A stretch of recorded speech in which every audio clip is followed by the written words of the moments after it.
Hello, hello, hello, hello. How we doing? Oh, happy Saturday. Happy Saturday, happy Saturday. Welcome to Charlotte Douglas International Airport. This is the PMDG DC6, and we're getting ready to fly to St. Louis. It's part of the Bravo Tour. It's like 37, I believe. Here's kind of what we got planned. Heading out of here on the Knights 3 departure. We're going to hit the Charlotte VOR, then we're going to be shooting out here to Bobsey, up to Brain, and onward to the northwest. We're going to hit the Papa X-Ray Victor VOR, and then we're going to be vectored into St. Louis because we don't have an arrival that is appropriate for propeller-driven aircraft such as we are flying today. So that is the plan. That is the plan. Very good to see you, AvGeek Central. You're having yourself a good weekend, and anybody else who might be here lurking in the background. Thanks for coming by. Hopefully we'll have a little bit better luck with this leg of the Bravo Tour than we did the last leg. As you may have recalled, the last leg we in the 747 we had some problems with our hydraulic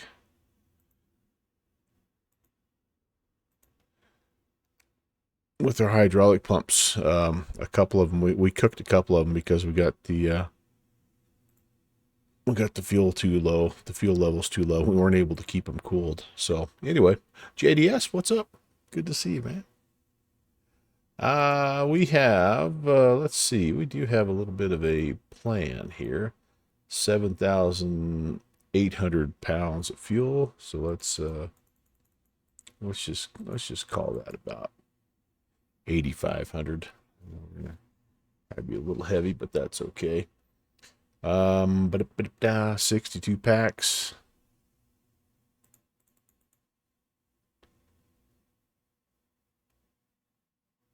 Trying to remember how to do this here to be official. There we go.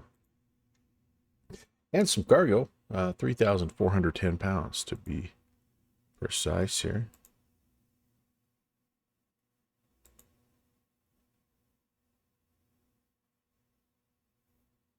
So 3410. Now this is going to be. That's going to have to be close enough right here. 34. Yeah, that'll be good enough. All right, very good, very good. Let's just take a look. We did do a test flight yesterday, and hopefully everything is okay. Maintenance. Yeah, I think we could. Why do I have yellow question marks here? We're just gonna repair everything. We want everything good to go. We want engine oil, and I think everything else is fine. We didn't really use any anti-ice things, so cool. All right, let's begin, shall we? Here we go. We're going to do a little ground power, and oh, hey, there's our clearance.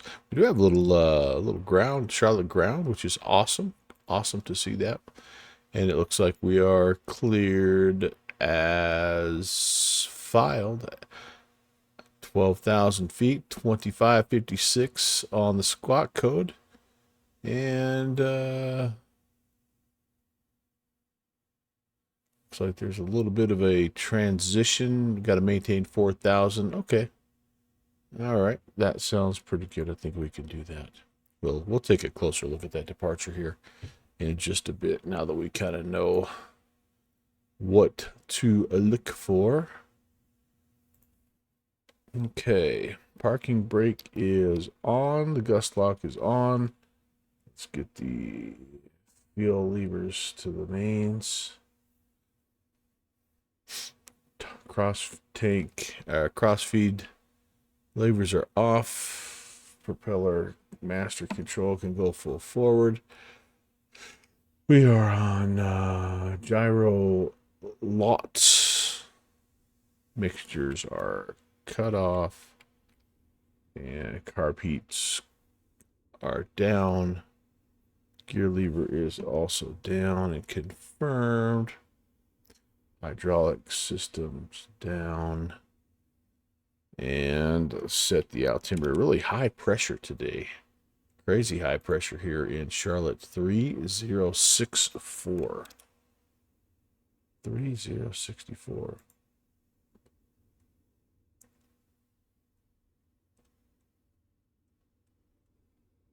I'm just going to cheat a little bit.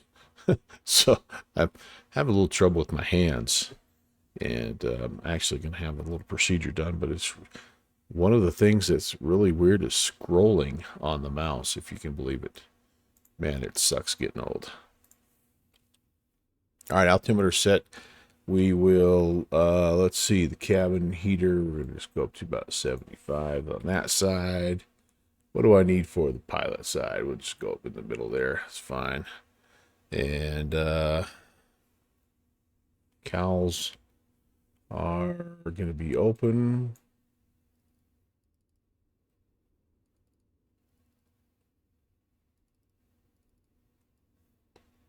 I just had a thought. Let me turn that up. There we go.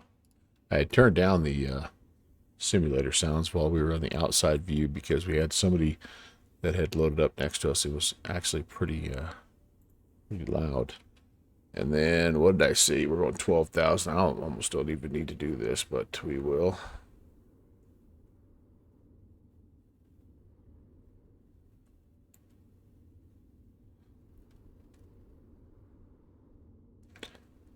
Slight pressurization. Not much, but I guess every little bit helps. I don't want you guys getting a headache or anything. I don't want your ears popping.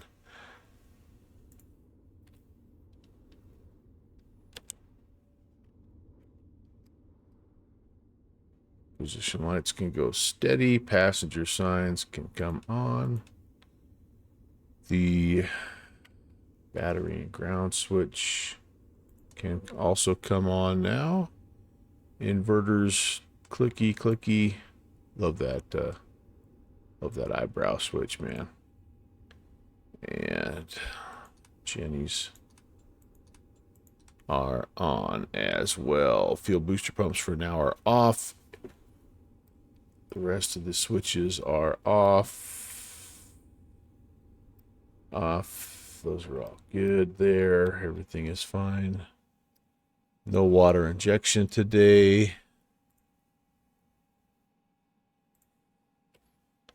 Check our levels here. Water levels look good.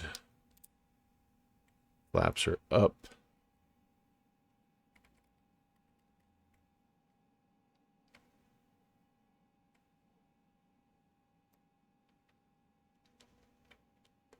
Yeah, that's everything looks good there. Looks as it should. All right, let's get this thing started here.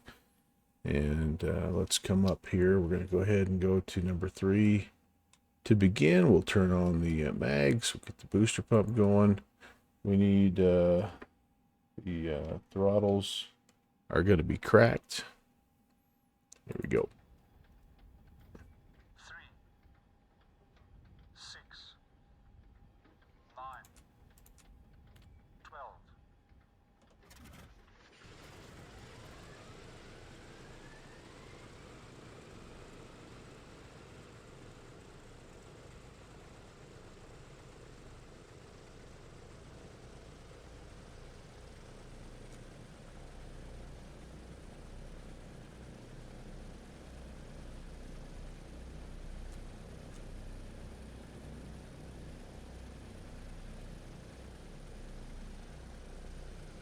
All right, that works. Let's go to 4.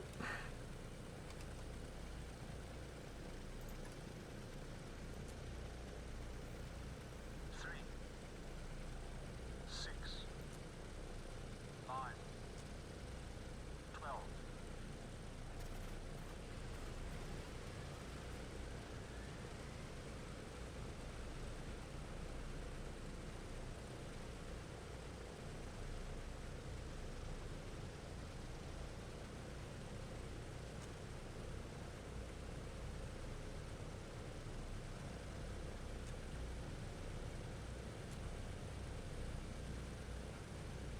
2 for 2. We're on a roll, baby. Turn in number 2. 3, 6, 5, 12.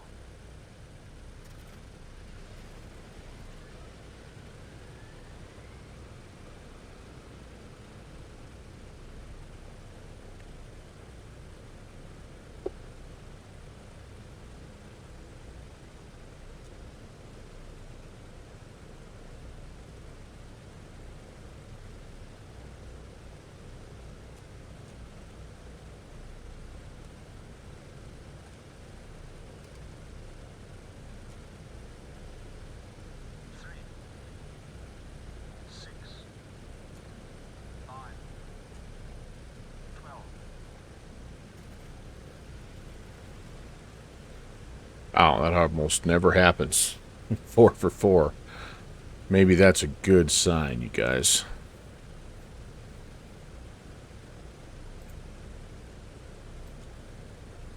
Maybe that's a good sign.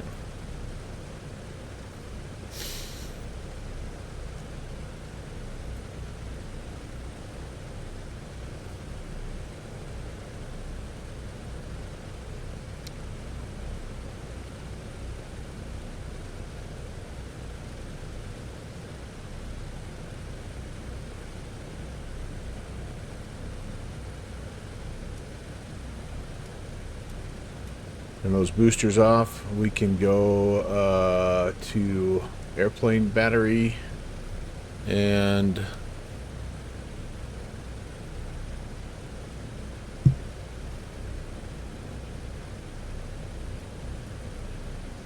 close the cows down just a little bit here. Try to get everything warming up in there. And I might even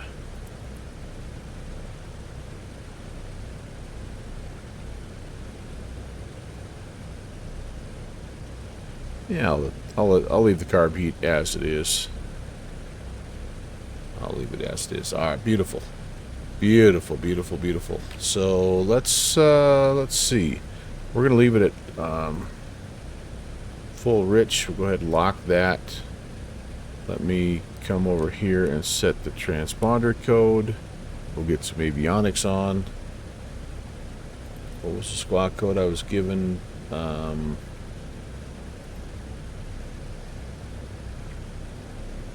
2556.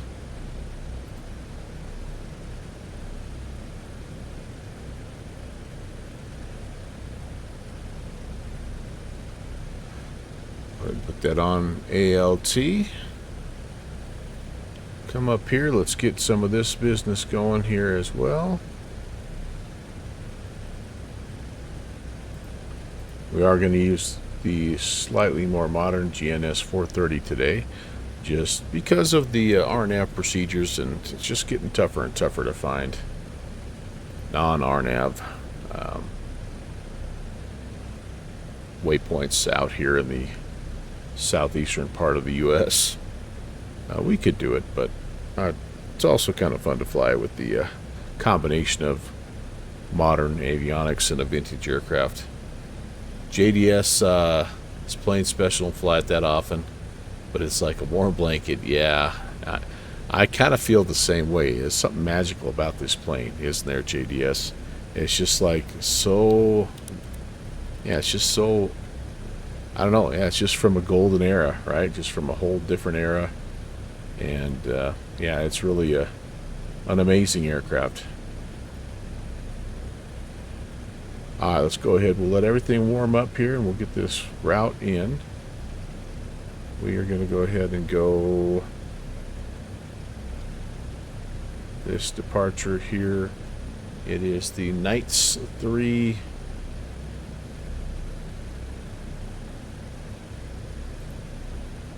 off of, I'm assuming we're gonna get 3-6 right.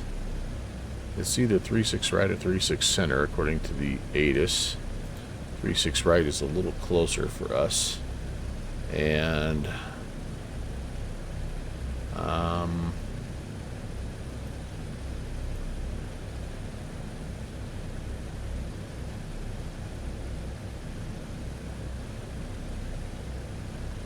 Oh, it's given me a little different transition. Instead of the Bobsies, now it's the Andes transition. All right, so we're going to go ahead and put that in. Andes transition. No, it's not. It's Bobsy. They just put a... It's interesting because they gave me a little...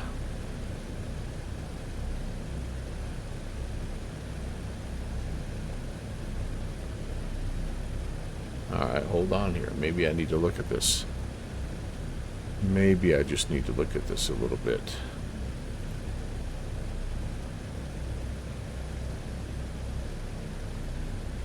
Yeah, we're definitely not going down here to the Andes. We're coming out here to Bobsy. So why...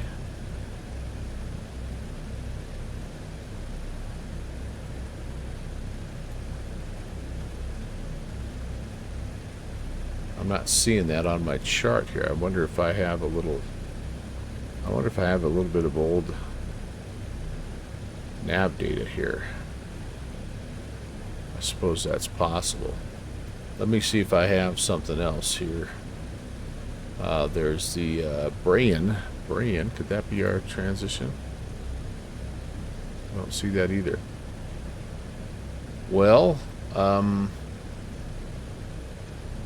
let's see, what else? We've got the Debbie transition. We might cheat this just a little bit here. Might cheat this. This is what I'm gonna do here. So we're not gonna go to Debbie's, but just to get that, oops, just to get that in, we're gonna come here. We're gonna clear him out, and then we're gonna insert. Actually, we're gonna clear you out as well here, and we're gonna go Bobsy. Bravo, Oscar, Bravo, Zulu, Yankee. That's in there. It's interesting that I don't have that point. And then...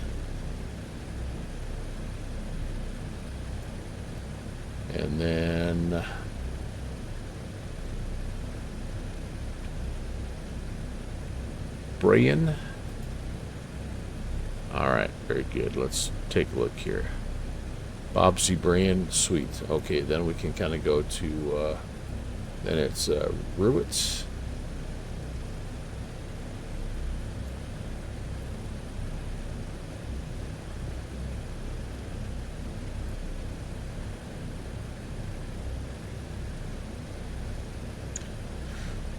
Yeah, so this kind of makes me enter everything here by hand, but that's okay. Ruwitz.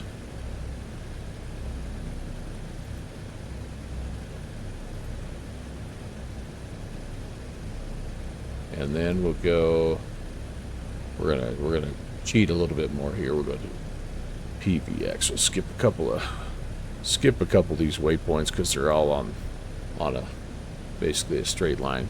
Papa X-Ray Victor Pocket City. All right, sweet. Then we're going to go to, from there, into St. Louis.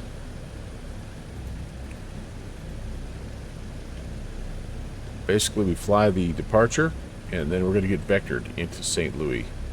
And then we'll go ahead, we'll figure out kind of what the runway situation is when we get a little closer to St. Louis. We actually have some...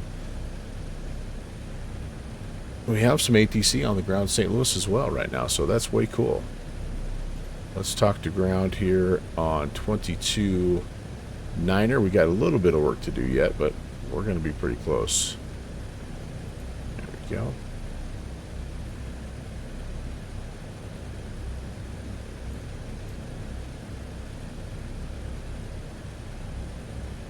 Yep, this is us. Depart here. Well, we're going to be departing this way, aren't we? Turn around, come up to... Well, we'll take a look. We'll take a closer look here in just a minute. Frequency change. Hey, all right, cool. Very nice. So thank you for being online. I really appreciate that. That's very nice. We love flying out of Charlotte. It's always that much better with some ATC. Hopefully I won't mess it up. And let's see. Lost my spot on my checklist now.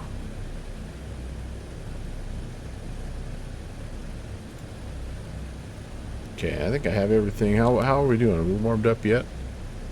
I think we're looking pretty good. Let's come back down to idle. Let the plane sort of settle in here just a little bit. And alright, yeah, we're gonna call up ground here in just a minute, but we got to get through a couple things. Actually, I think maybe I'll give him a call, see if we need permission to push. We've kind of already started, so I probably should have called for both of those things, but get rid of that. Alright. Charlotte ground, good afternoon. American 816 at Charlie 6 requesting push and start with information India. American 816 Charlotte ground, push and start is your discretion. Just make sure you're squawking 2556. 2556, we'll double check that, American 816, and push and start at our discretion. 2556, aha, I did not have that. There we go, cool. Alright, beautiful. There we go, Texas 1 Flyboy, what's up? Good to see you. So we've got, I'm going to hook the tug up, I've got pushback helper. Test. And sometimes pushback helper works with this aircraft, and sometimes it doesn't. So we're going to just kind of see how things go. Let's take the gust lock off and the brakes, and let's see if we can go. Let's maybe brief the taxi here before we go anywhere. What do you say?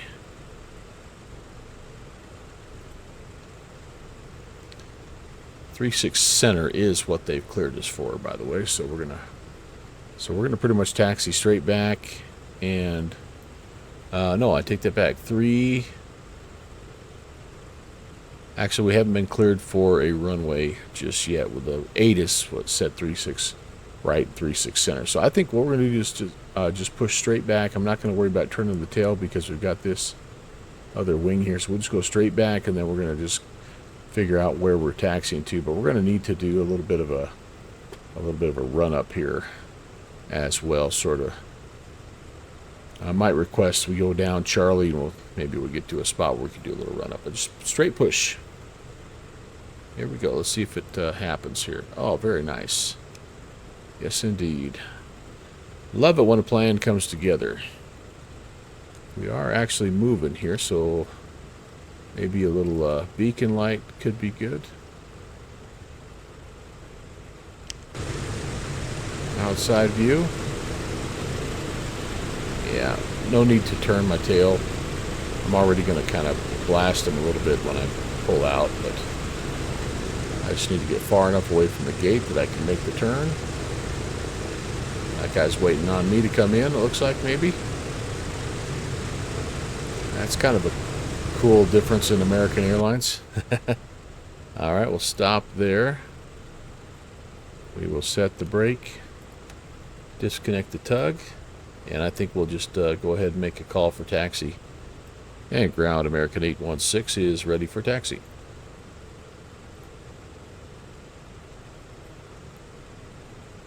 American 816 runway 36 right taxi via Golf Charlie cross 5.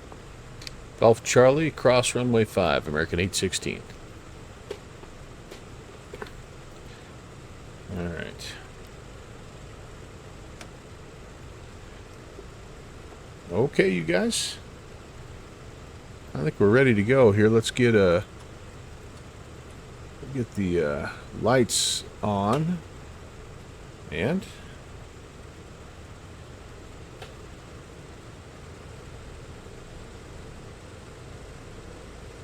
yeah, we're rolling. That's a good thing.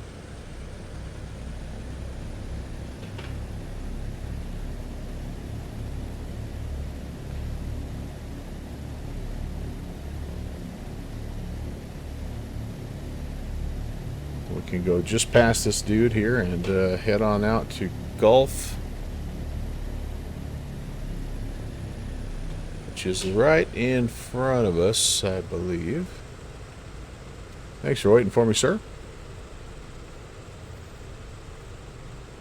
Yeah, this left-hand side is Romeo, so we'll go Golf. We're cleared to cross the runway, but we are checking, and it looks like we're clear both ways.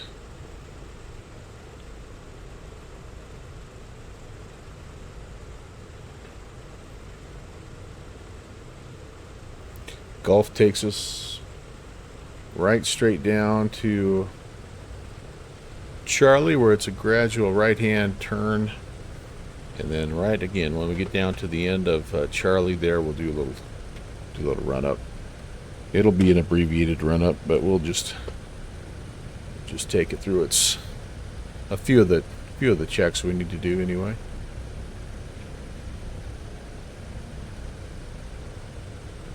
Texas One Flyboy, how are you, man? Good to see you. Happy Saturday. JDS Fan Club again, welcome. AvGeek, hello. And Frequency Change, thank you so much for providing ATC. Charlie Ground, top after the American 1483. We're facing northeast, just off Charlie 16 with Mike. Back.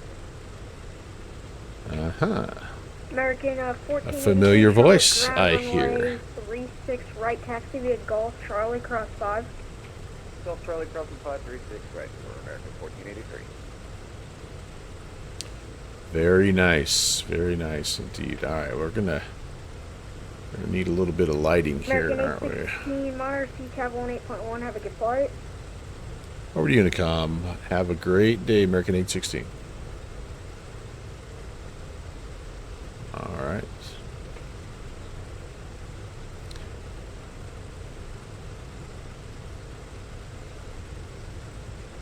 And 18.1 is what I need for that frequency. I wonder if I can get it from here.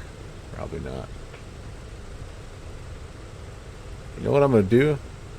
We're going to pull over. We got a nice big open area, and we're going to do our ground American 816. Just a heads up, we're going to pull off to the side here. We've got a little bit of a lengthy run up in case anybody's wondering.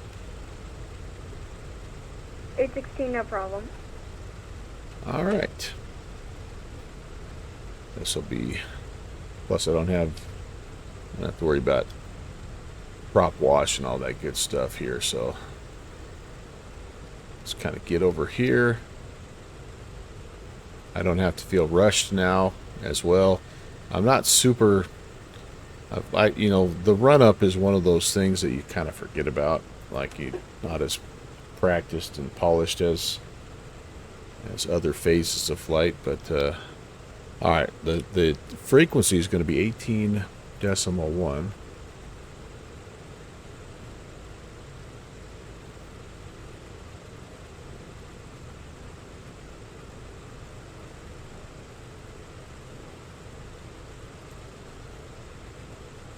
And all right, parking brake is set. I do have the gust lock off. Yeah, I think we're ready to kind of go through some last things here. Cockpit lighting can come on. I'm going to go ahead and do the windshield heat. It's a decent day temperature wise here. It's what is it here in Charlotte? It is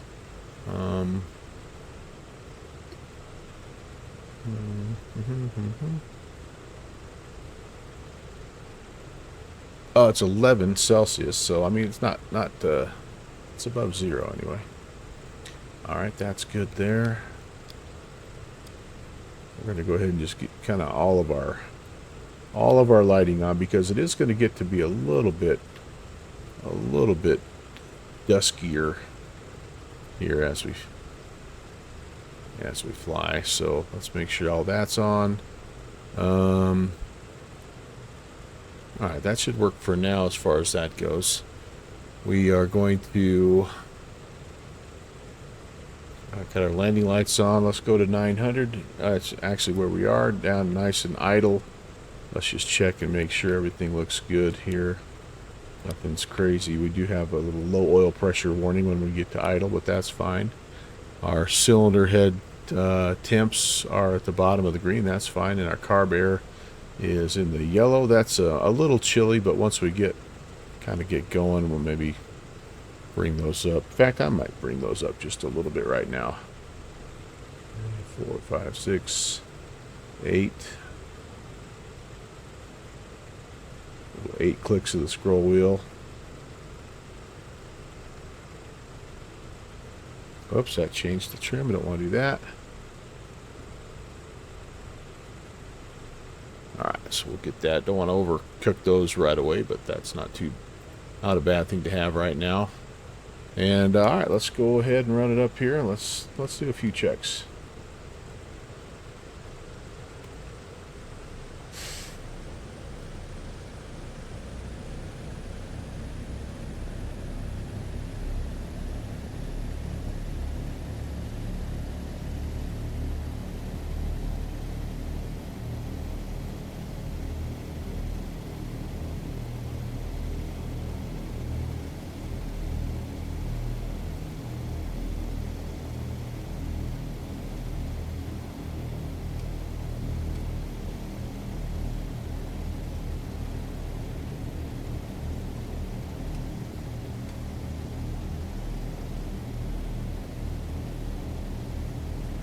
Good drops.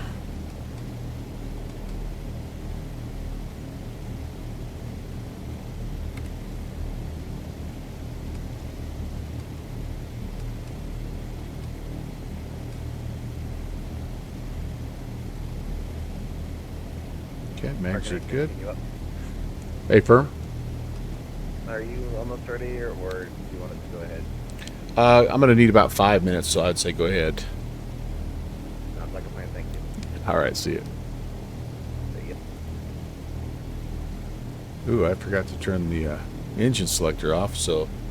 Alright, let's go... We got to go up to 30 inches now.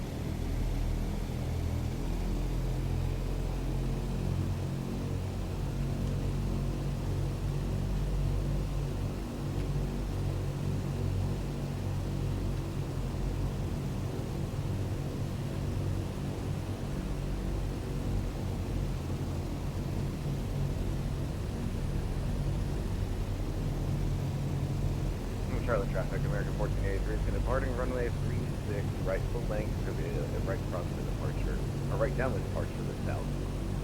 Charlotte traffic. It's good.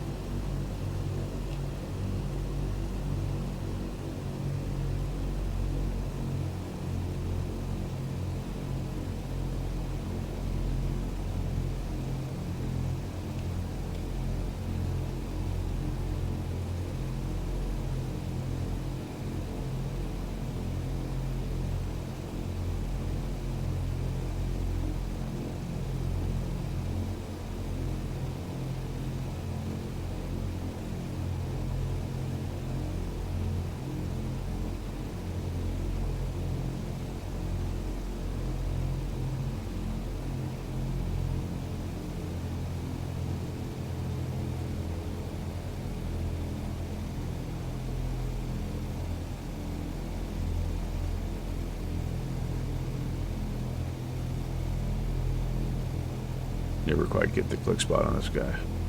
Hope that got it. There we go. Alright, sweet. Just a little abbreviated prop sync there, just so we can get caught up. And yes indeed. Alright, I think we're about ready to go. Let's cycle through our flight controls here real quick and then we'll be ready.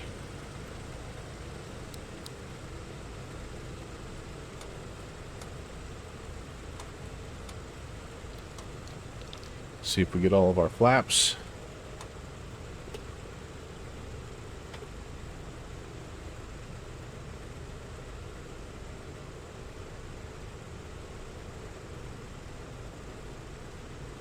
Full extension, that's good. to full retraction. Everything else appears to be working like it should. We do know that our nose wheel is working That's Charlie Traffic American as 1483 well. is 3 miles to the north, just off of 36 right. We're turning right cross on 36 right for a right downwind departure, Charlotte. We're going to go flaps 30. So he's out of here right crosswind. We are going to be left crosswind off of 36. And again, we're going to be up to, we're going to go up 12,000. And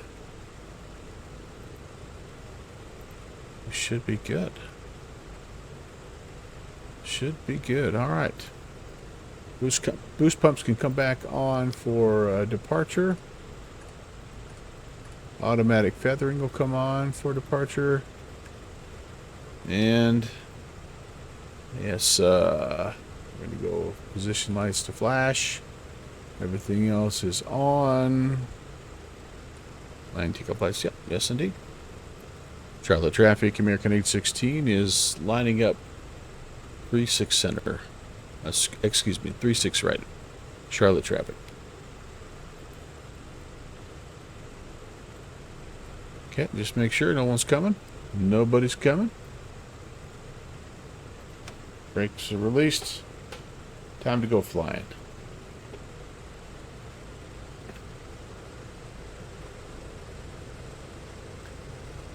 We will be left-hand turn once airborne.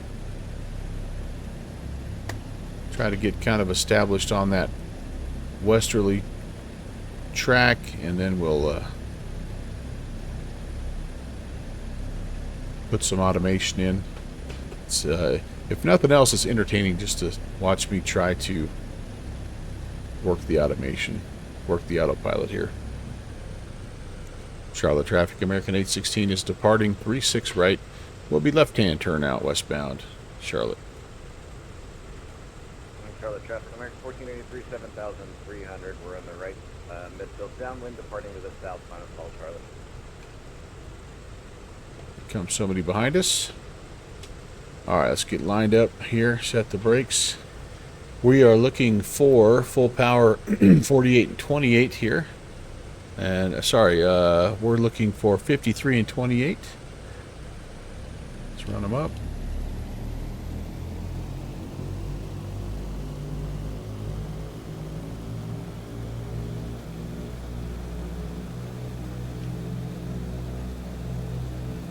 Takeoff power is achieved. Let's go, baby. Initial climb will be 48 and 26.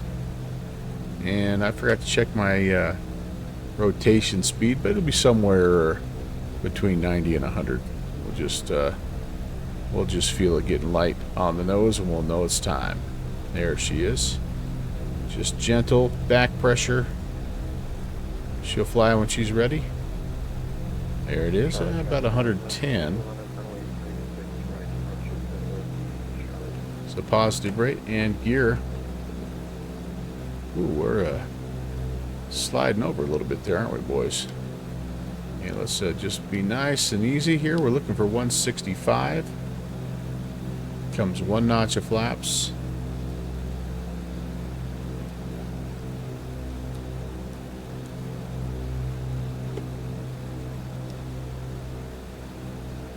Sorry, all you big heavies behind me. You're going to have to wait just a minute. I'm almost out of your way. Charlotte traffic, American 816 is turning left crosswind, departing the area westbound. Final call for Charlotte. Have a safe trip, everybody. You as well. Hey, just heads up. Looks like Charlotte approaching the on 20.5. Oh, hey, thanks for the heads up. Approach is on. I think they 20.5. All right, well, we're going to get situated westbound first, and then we'll give him a call.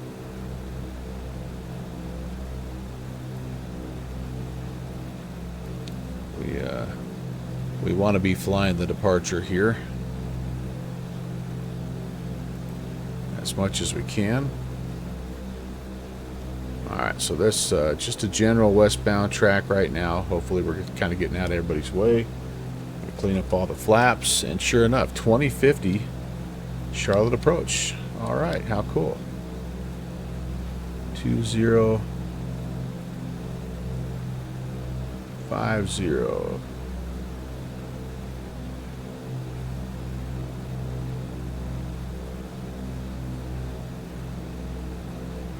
Roger. American 2918, runway 36 right, line up and wait. Alright, here we go.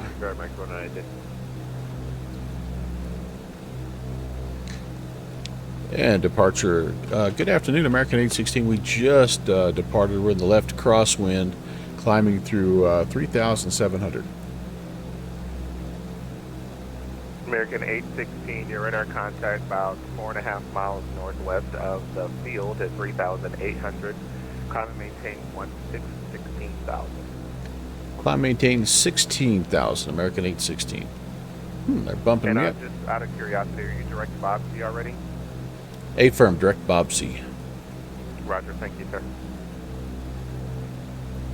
I mean, I'm not intentionally, but that was sort of the idea. Alright, so, but we'll start to climb up. Still, I'm a little slow, so I want to, again, I want 165. Right, clear for takeoff. Let's pull back here. American Want some, 704, runway 36 right, line up and wait.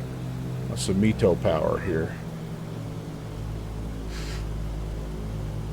4826 is what I'd like. American 1122, radar contact, stay altitude leaving. There we go, American 4826. 1122, roger, come and maintain Still just kind of hand flying. Turn right direct to Farmy. 16,000, right direct to farm. Keep pushing that nose down so I can get my airspeed up here. I don't want to get too serious about anything until I'm up at about 165 is what I want to climb at. That's it. American 816, I just now realized you were a problem. You can come and maintain 12,000. Sorry about that. Hey, not a problem. We'll just maintain 12,000. American 816. All right, there we go. All right, there's our there's a good climb speed. So now let me come up here. Let me make sure that I'm on. Why is that? I don't know. That's suspended. Let's go to our flight plan. Let's make sure we are direct Bobsy. We are. American Activate. 704, turn right heading 025. All right. So now let's see. Here's always the part I mess up here. So we want to go auto. We want the American gyro pilot. 2918, Oops. radar contact, stay altitude leaving. We need the American autopilot. 2918, roger, Oh turn gosh. Right heading to 140. Roger, 140. All right, there we go. We'd left that switch on from our last trip apparently, and it was still on. And then we should be able to go over to localizer mode, and that should track the GPS. Hopefully. Oh boy, we're making an unexpected turn here, guys. If we stay in this turn too long, I'm going to come off and go to heading mode. And sometimes it does a little bit of an overcorrection. All right, I think that's okay. I think we're doing what we need to do here. Direct Bobsy.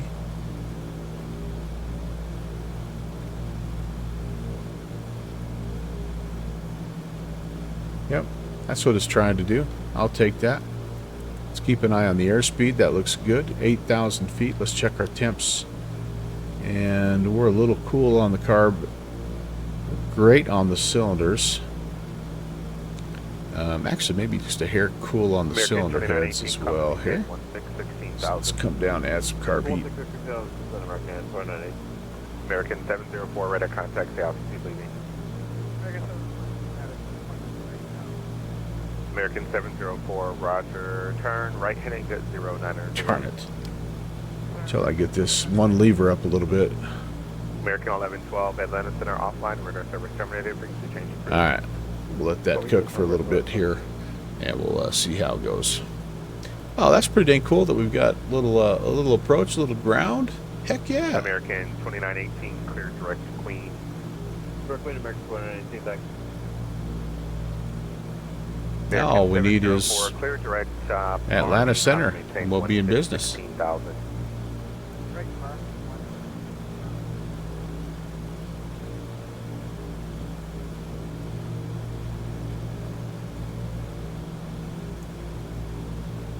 Always nice when you can have some ATC, that's for sure. But go ahead and let's retract. Let's turn these guys off and let's retract the window here. Save ourselves a little drag. We can also turn off the boost pumps at this point. That's going to be fine there.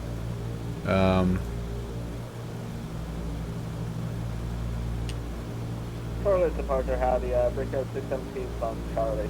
For, losing a little manifold pressure there as we Brickyard climb. 617, Charlotte departure. Add some power back in again. We just that en route climb 48 and 26.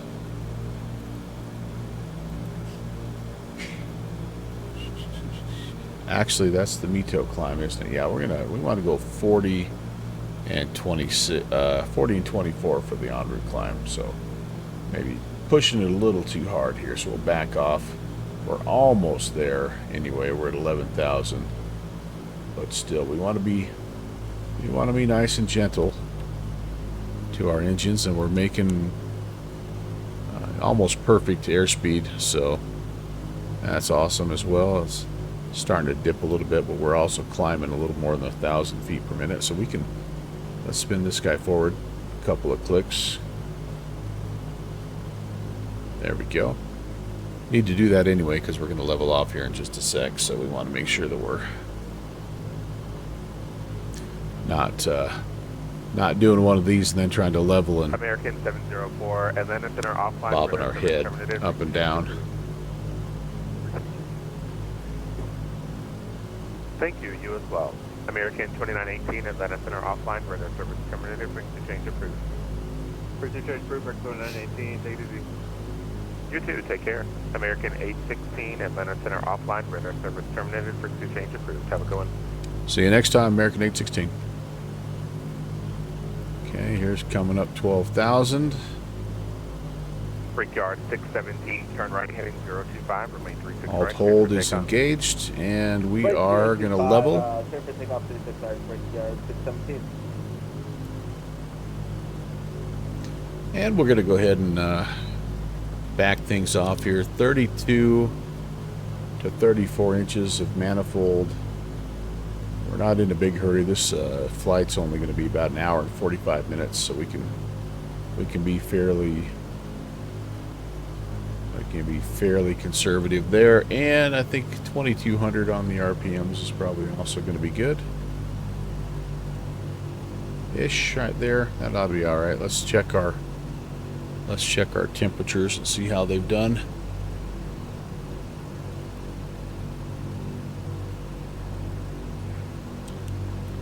All right. Yeah, I can close the cowl flaps a little bit. Probably add a little bit of carb heat as well. We're kind of in the climb here. Let's go to 4 degrees. And let's come down here for another couple of clicks.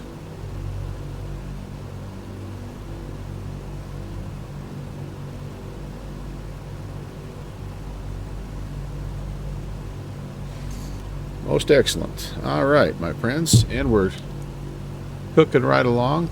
Heck yeah. Doing just shy of 200.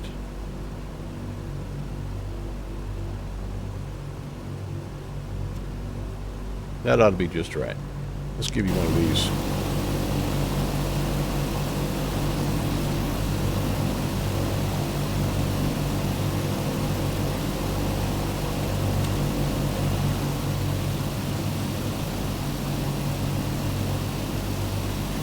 Such a nice aircraft, isn't it, TFB?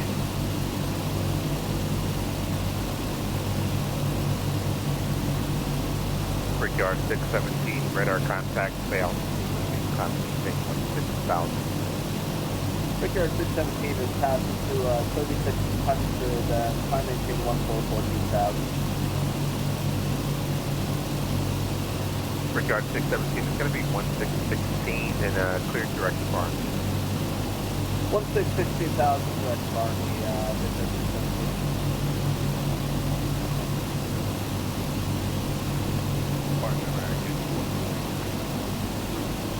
American 443, so departure, turn right heading 025, directed, takeoff.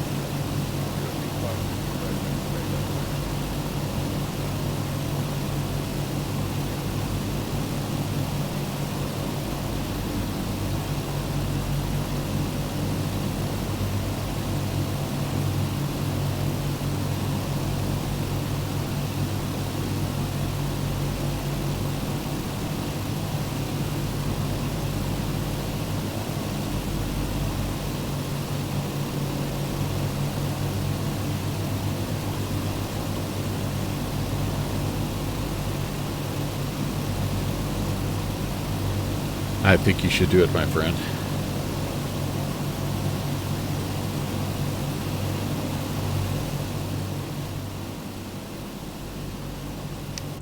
All right, I tell you what we're gonna do is this. Let's do this. I'm gonna come up here. We're gonna go 2280, and that way we can talk to people that we need to talk to. But I'm also going to put in COM 2. We've got Memphis Center, and we're going to be talking to those guys here in not too very long. So let's put in 3255.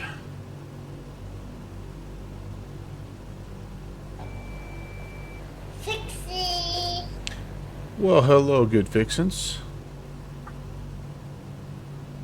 Very nice to see you, my friend. Alright, so that's in, and then let's figure out if we remember how to set this guy down here to make it happen. We want so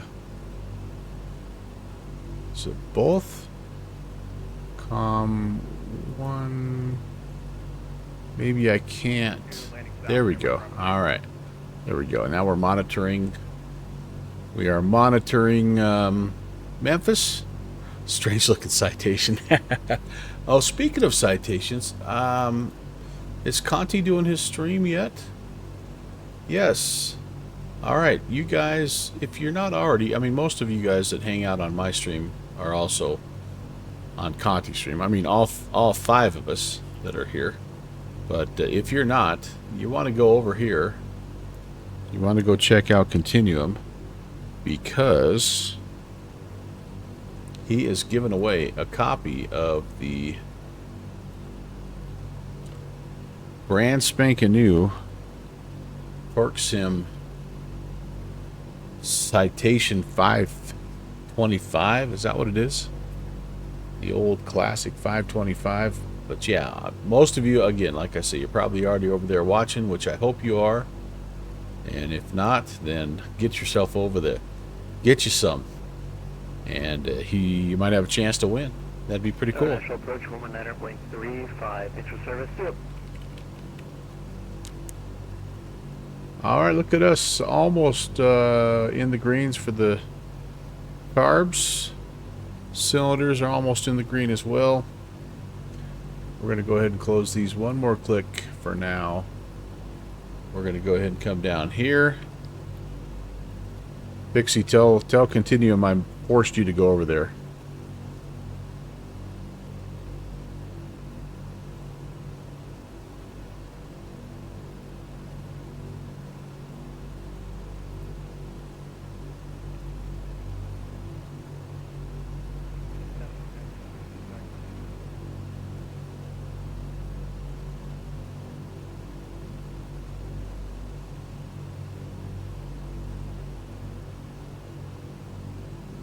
Oh, there we go. All right.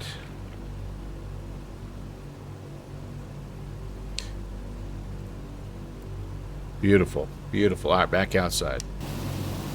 I'll try not to blow your eardrums out here. Let me back off the sound just a little bit. You guys will have to let me know if that's okay.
Pardon me for getting a little thumbnail shot for the VOD, but you know, you gotta do what you gotta do, right, guys?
Alright, we'll hop out there again eventually, but for now, back inside, and 1955 first road 0, Mike Bravo, take care, sir.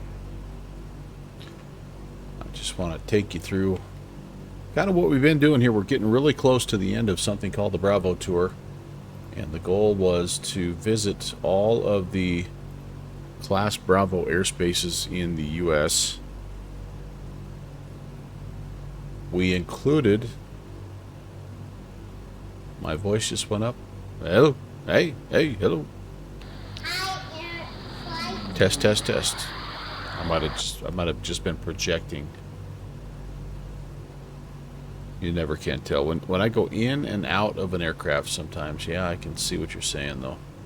When I go in and out of an aircraft, it sometimes it adjusts the levels. Let me mess with this a little bit here. Test. Oh, you're good? Okay. Anyway,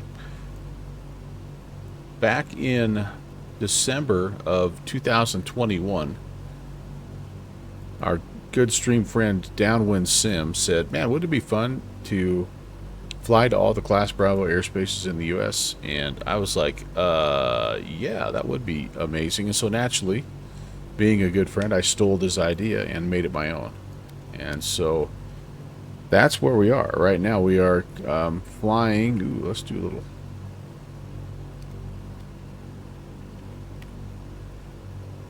GoPro view. Anyway, we're flying to Bravo Airport number 36 out of, I believe there's 40 total stops that we're going to make. 39 airports is what we calculated. And we might end up going, oh, excuse me, we might end up doing 41 legs because we might end up back in Denver, which is where we started. Anyway, we went from Denver to Nellis Air Force Base to Minneapolis, St. Paul, to Houston Hobby, to Orlando, to Edwards Air Force Base, to Las Vegas, Seattle, Newark, Miami, San Francisco, New Orleans, Atlanta, San Diego, Washington, Reagan, Philly, Kansas City, Miramar Air Force Base out there by San Diego, LAX, Cleveland, Detroit, LaGuardia, George Bush Intercontinental in Houston, Memphis, Pittsburgh, Tampa, Cincy, Dulles, Chicago, Dallas, Fort Worth, Atlanta, Baltimore, Phoenix, Dallas, Kennedy, Charlotte. Oh, we hit we hit San Francisco twice. I just realized we hit San Francisco twice. Charlotte I'm sorry, we went Kennedy to San Francisco to Charlotte. Oh, well, no wonder we weren't able to make that last flight. That was doomed. It was a repeat. Anyway, there's been so many of them, I've actually lost track. So we hit San Francisco twice, apparently, but now we're on our way from Charlotte to St. Louis. So we have 3 legs, well, maybe 4 if we go back to Denver, but 3 legs for sure left. We still need to go to Honolulu. We still need to go to Salt Lake City. We still need to go to Boston. And that's the order of the last 3 legs. It's just that. And everybody's been waiting for that Honolulu leg, that oceanic leg. Well, you're going to get it on our next Bravo Tour leg. We're going to go from St. Louis to Honolulu. And again, if you're brand new to the channel, you get to vote on the aircraft. I'll put a few, appropriate choices out there, but you get to vote on it. I'm going to go back outside, guys. It's just too good to not enjoy. But anyway, it's been a fun ride. You know what, Eric? I think you're right. I think when I'm outside, my voice level is lower. Maybe I just need to be quiet.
By the way, we are going into some icing conditions here, so I'm gonna, much as I like looking out at this beautiful sunset, I'm gonna come back in here and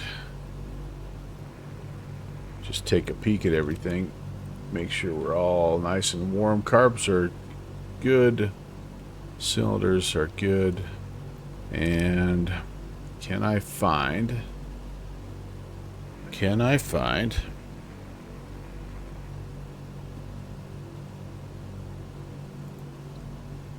Center Southwest 254 with you, flight level 360. Yeah, that center controller is kind of quiet. Well, not surprisingly, we're still quite a ways out. Alright, where is my outside air temp?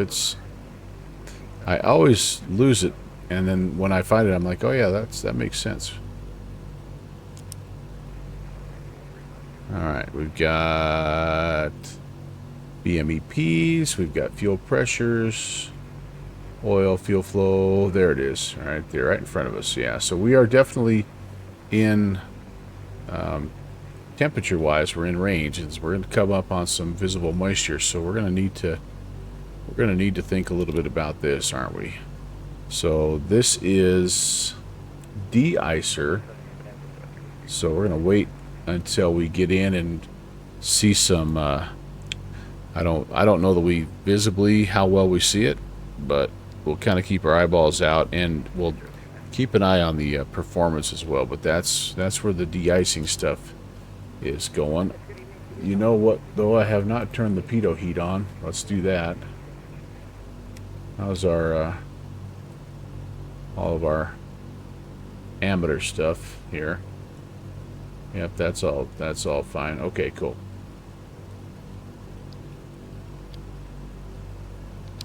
We do have cockpit temps on, and we do have the windshield heat on as well. In fact, we're going to switch this over because we're into the negative range now.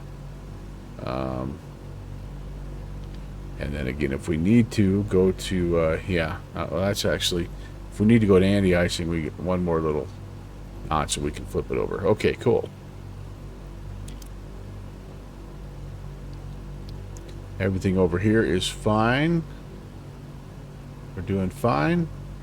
Memphis Center, Southwest 3170 at 29,500. So yeah, pretty excited to do this oceanic flight. And hey, Lightning Dasher, first time chatter. Welcome in. Yes, indeed. Love this thing. We're getting a pretty nice little sunset too. Great livery. It's all the aluminum orange. Gotta love it. Gotta love it. Samikin7, thank you very much for the follow. Welcome. Appreciate you guys coming in. My name is Brant. Welcome to the Melvin Leroy channel. We do a little everything here. Tuesdays, Thursdays, and Saturdays. I should say everything flight sim related. We bounce around. And yeah, that's my grandson. So that's he used to live with me. We were blessed enough to have him live with us for the first 3 years of his life, and that last year, man, I put him in the old voiceover sweatshop and got a bunch of sound clips from him. But he loved sitting down here and checking things out when he was a little guy. Now that he's moved away and he's grown up, he's a second grader now, so he's an old man, right? But hopefully one of these days he'll be able to get himself in the sim, and be kind of cool to hear him on the comms. Anyway, that's the whole goal of this channel, by the way, is I'm just putting content out there for my grandkids to discover later on when I'm old and gray and I'm no longer doing this stuff, or maybe even not here anymore. They can find all that stuff and see how important they were to me. But welcome in. Good to meet you. Nice to see you. Hope you're having a great weekend.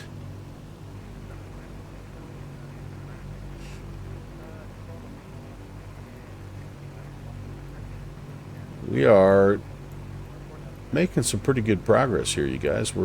And I miscalculated our flight time. It's actually a little bit over 2 hours. 2 hours and 17 minutes in the air. And Fogbound Turtle, I'm so sorry. Don't hate me, but I'm using the magenta line today. I know, Fogbound. Don't hate me. Don't hate me. Yes, I am. We send via the Ryman 2 arrival, and we got the El Timber Southwest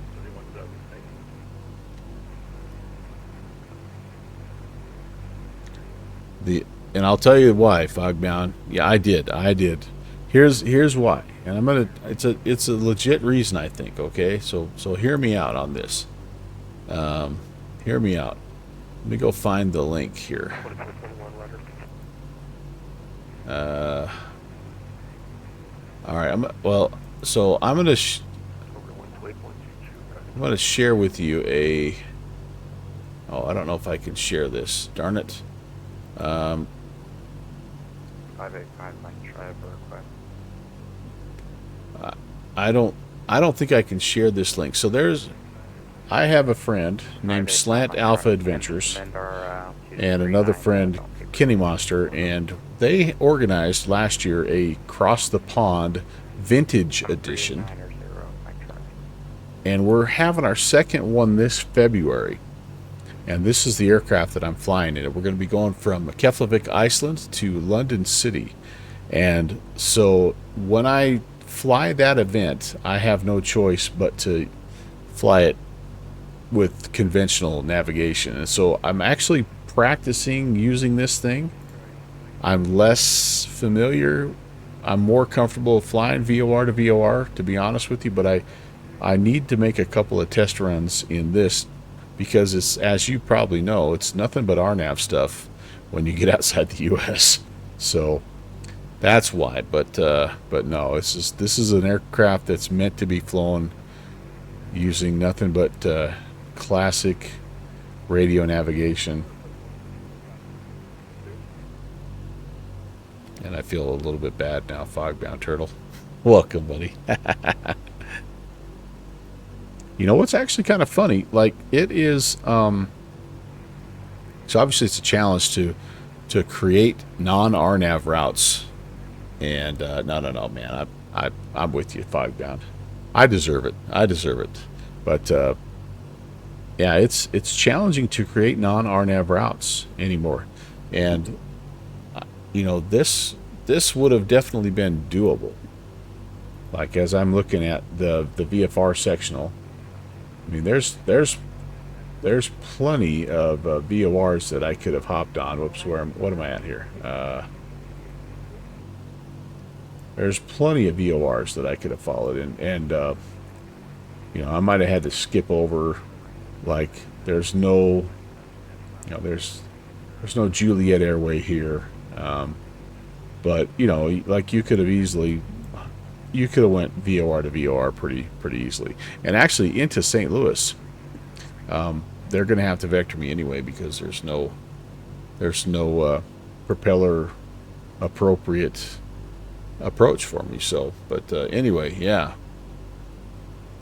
it's becoming more and more of a challenge all over the place as VORs are just slowly being deactivated and decommissioned. So I don't know. It's fun to do it for while we're able to, I guess. Light Dasher recently found that you actually stink at RNAV approaches because you prefer the visuals, VOR, or ILS. Yeah. Yeah. Yes, indeed. I'm with you. Like, I will take days where I will purposely, excuse me for adjusting my chair here, I will purposely try to fly RNAV approaches, you know, like, because if you're not used to it, it's a different skill set, and especially those ones that don't have the vertical guidance. You know, you have to, you know, be really mindful of the altitude and stepping down appropriately, and your, you know, your airspeed and the whole works. So it's yet another cool thing about flight sim is that there's always something to be working on.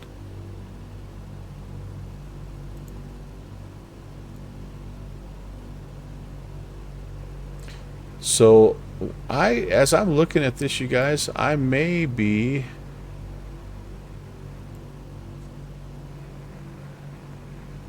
we may actually not, you know what, I don't think that we're going to actually talk to Memphis at all. So we're going to cut right through the tippity top of the Memphis airspace here, but I think we'll probably not even get a contact me. And if we don't get a contact me, I don't think I'm going to bother the guy, because we're only going to be there for, you know, whatever, 50 miles, 40 miles. So, but we'll definitely monitor them and listen to them. It's fun to have that chatter. But, and we may just be high enough that we're staying out of the icing. I don't know. We might be in that visible. I might be catching a little bit of that moisture, but I'm not seeing anything building up here. And I'm not feeling any decrease in performance. And our temperatures are all holding steady, so I'm going to hold off on doing anything anti or de-icing wise. Bogbound, even the Red Bull DC6 has 2 GTN 750s. Oh man, that thing is so cool, isn't it? How do controllers feel about the DC6? Light Dasher, here's what I'll say. So when we did our vintage Cross the Pond last year in February, they were really great with it. There wasn't a lot of traffic, so that, because that's the biggest thing, right? It's just we're so much slower than modern airliners. It's hard to sequence. But they were good with it, and I think unless you're trying to sneak into or out of a like an airport that's a featured airport, like on a Friday night ops or something, like, I think for the most part they enjoy kind of trying to bring someone in, especially if you're doing it non-RNAV. Like they enjoy kind of flipping to the back of those approach plates and trying to figure out which VOR DME approach is going to be best, you know.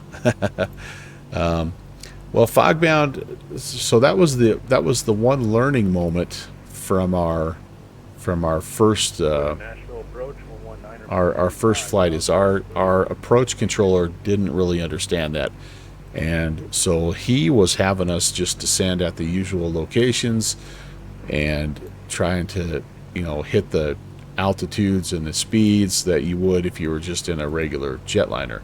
And so after about the third one of us that we were descending, we were too high and we were kind of requesting vectors, and he finally asked, he's like, hey, is like how much extra room do you guys need in that plane to descend? And so we had a really great conversation, and afterwards we had a good conversation as well about just exactly what you're saying. This thing does not descend. It doesn't drop altitude in a hurry. You can't just cut the power and chop and drop. So anyway, it was really a great conversation. And, you know, we tried to give, obviously, since it's a Cross the Pond Vintage Edition, like we tried to let those controllers know that, you're going to be seeing DC6s, you're going to be seeing maybe some Constellations. There was a DC3 in there. You know, so they were aware.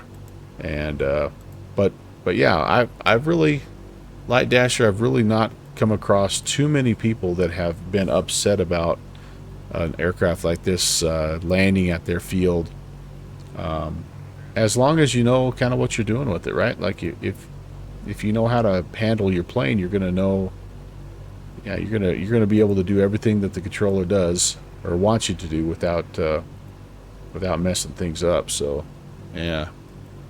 Yep, filed it with slant alpha, and I always put in the remarks section to, you know, non-RNAV capable, just to remind them. And again, for the most part, the controllers do a great job with that. So, you know, I think I actually had a couple of them, you know, tell me in different events that they enjoyed having something a little bit different, and because they're so used to just repeating the same RNAV instructions, you know, descend via, you know, maintain X altitude and X airspeed and all this and that, or you know, cleared or RNAV direct this waypoint on the departure. Like they said, it was kind of fun to have something a little different in there, so it just wasn't the same thing over and over and over again. Yeah. Great to know you learned in the GA appreciation event that the controllers actually like different traffic. Yeah. Hey, I'm going to share something with you there. I want to do a little shameless plug for a club that I'm a part of. If you're a general aviation person, so we have a club called Virtual USA Flying Club, and it one of our main goals is to promote general aviation on VATSIM. And so that's our Discord channel. If you're interested in seeing what we're all about, pop over there. It's free to join, no obligation or anything like that. We just we've got about 800 pilots or so that are involved, and some of them are brand spanking new, and others are actual real world pilots. And but anyway, we organize 4 to 5 events a month that are GA events that occur on VATSIM, and we try to give our pilots all the tools that they need to fly into and out of different airspaces. And anyway, it's a ton of fun. We'd love to have you if you're interested. All right, we just went through a big cloud, and I'm just kind of watching my airspeed here.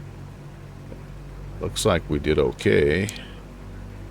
Not seeing any visible ice there, so.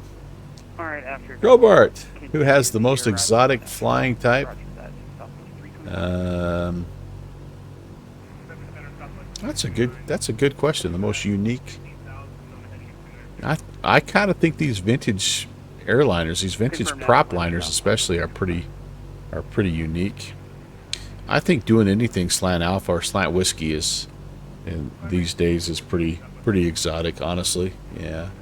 Fogbound Turtle, I don't do VATSIM. You prefer beyond ATC where you can fly at your own pace. Yep, and those, I tell you what, those AI air traffic control programs are just getting better and better and better. So that's pretty cool. I saw that it has went out of the testing phase into early access. Did I read that correctly? Beyond ATC, but yeah, Fogbound. I get that for sure. I get that for sure.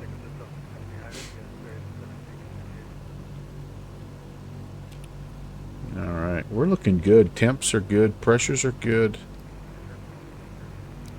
everything up here is nice and balanced and happy and good to go. Well, Fogbound, if you're ever interested in just hopping in and trying a little VATSIM, it's you know, it sure is rewarding. Oh man, no Curtis, nope, no Curtis JN4S's. I think we'd all like a Commando, like a C46 would be awesome. I think Hercules would be cool as well. I don't know, but PFB's been using that same intentions. Ah, yes. Well, and that's no. You talk about not having much ATC in Texas. Well, yeah. Where I live, it's the same way, right? I'm in the Salt Lake area, Salt Lake ARTCC. I live in Wyoming, but same deal. Just not a lot of controllers up there. But yeah. Anyway, we must be getting. I don't know where I'm at. Is this me? Nope. Where am I? Where am I? Oh, there I am. Oh, just heading over. This is Knoxville. Oh, very nice. Too bad we can't see down there. Yep, that's us.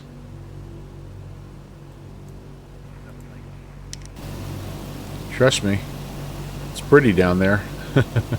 Knoxville, Tennessee area.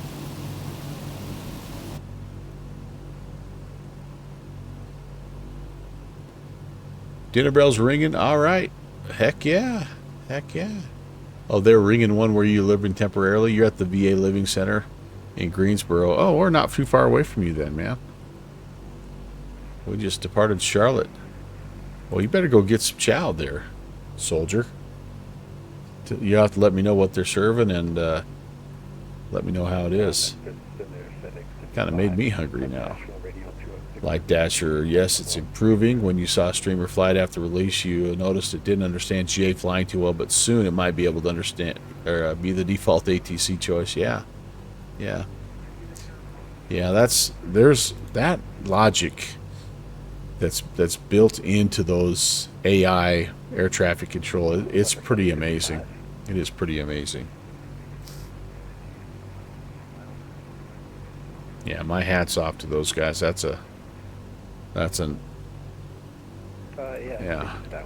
So many variables, so complex, and then to not only have the logic to think through like what the interaction between the pilot and the controller needs to be, but then to be able to hear the person. I mean, it's one thing to type in Roger, fly heading 180, and it's another thing to have a voice, like to understand the person talking, because get guys like me that don't enunciate all that well. We don't have the King's English. But anyway.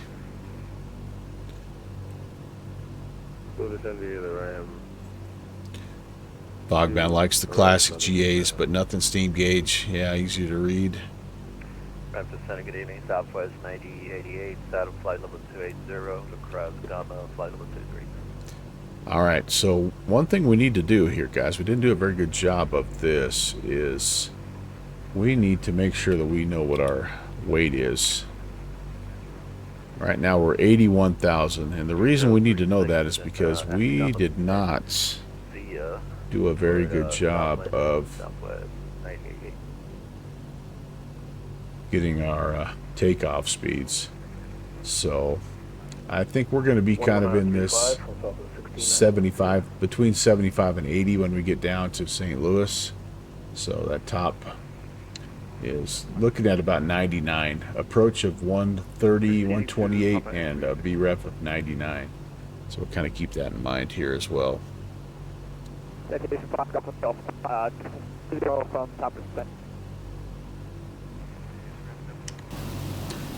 you some outside looks here still. Still about halfway pretty. Side getting a little. Oh boy, that's nice and red. Wow. Sent by the substitute arrival, 5 Bravo.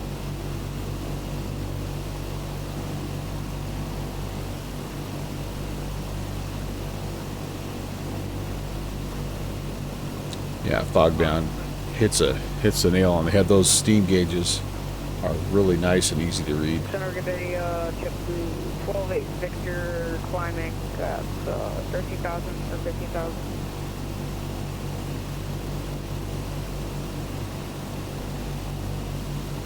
Three Victor, 12-8 Victor.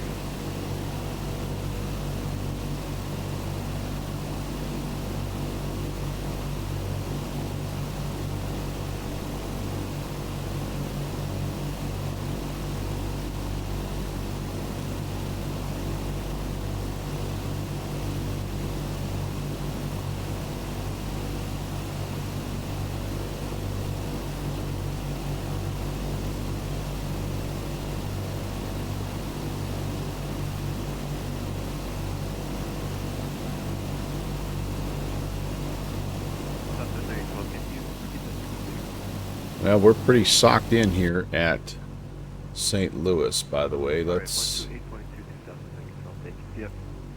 Oh, that sounded like one of our friends from the pilot club there.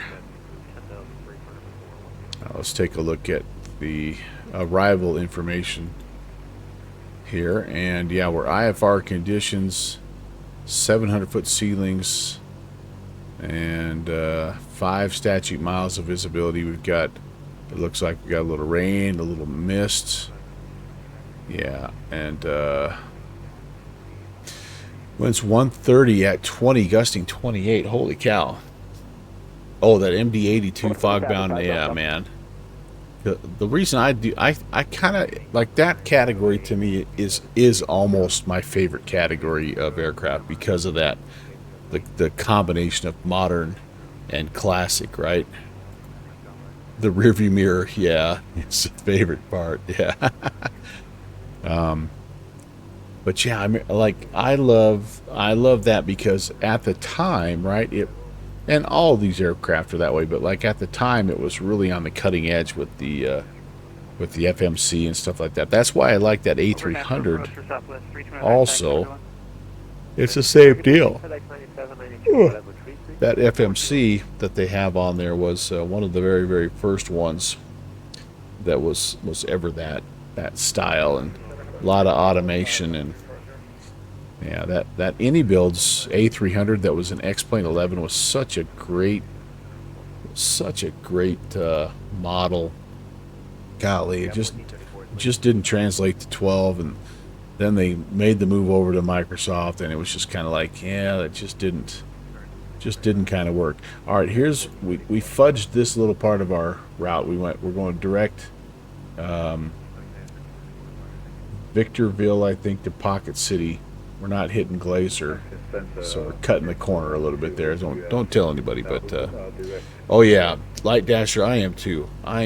Yes, they fog bound. I saw that, and I heard it's not very good, unfortunately. Yeah, Anybuild's initial release, people may forget, but the initial release was their A300 for X-Plane 11, and it was fantastic. It was well modeled.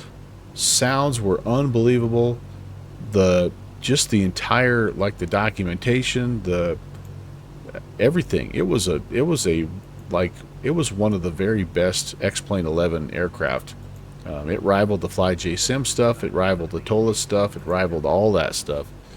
And yeah, so if you still have X-Plane 11, you can get it for a song. I think every now and again they have it for like $9 or something like that. But awesome plane to release it at your start, just like real Airbuses. But yeah, so unfortunately for us X-Plane lovers, they just didn't, the economics of their add-ons just didn't make sense to stay in X-Plane, and yeah, they basically said that they're done updating their X-Plane products. The X-Plane 12 version of the A300, it's glitchy, and yeah, it doesn't really work right. But that X-Plane 11 version, the last time I flew it, it was fantastic.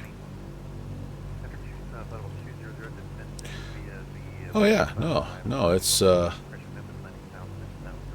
like any builds in X-Plane 11, any builds was wonderful. Thuranda was amazing. Cowan Sim helicopters were something special, and those three developers have well, Thuranda's still working and doing stuff for X-Plane, but Cowan and any builds have kind of went the other direction. Just Flight's another one that had some really good, like they had a BAE 146 in X-Plane 11 that was top of the line as well, and but they've made the move to Microsoft Flight Sim as well. So other than like the fancy trees,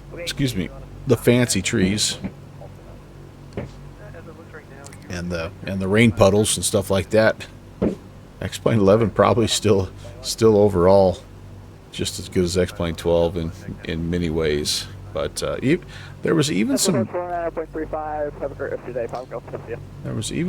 good Carenado planes for X-Plane 11 back in the day, because Thuranda Joe was working with them, and so like the Beech 1900, well, the CJ, the Citation 525 that Conti's streaming right now that TorqueSim made.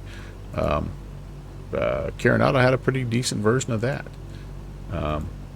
They had a Piper Cheyenne that was awesome. I mean, I feel like maybe I'm, and Good Fixins, if he's still here, he can back me up on this, but maybe I'm just kind of it's like remembering your youth, and you remember it being better than it really was. But like I kind of miss X-Plane 11.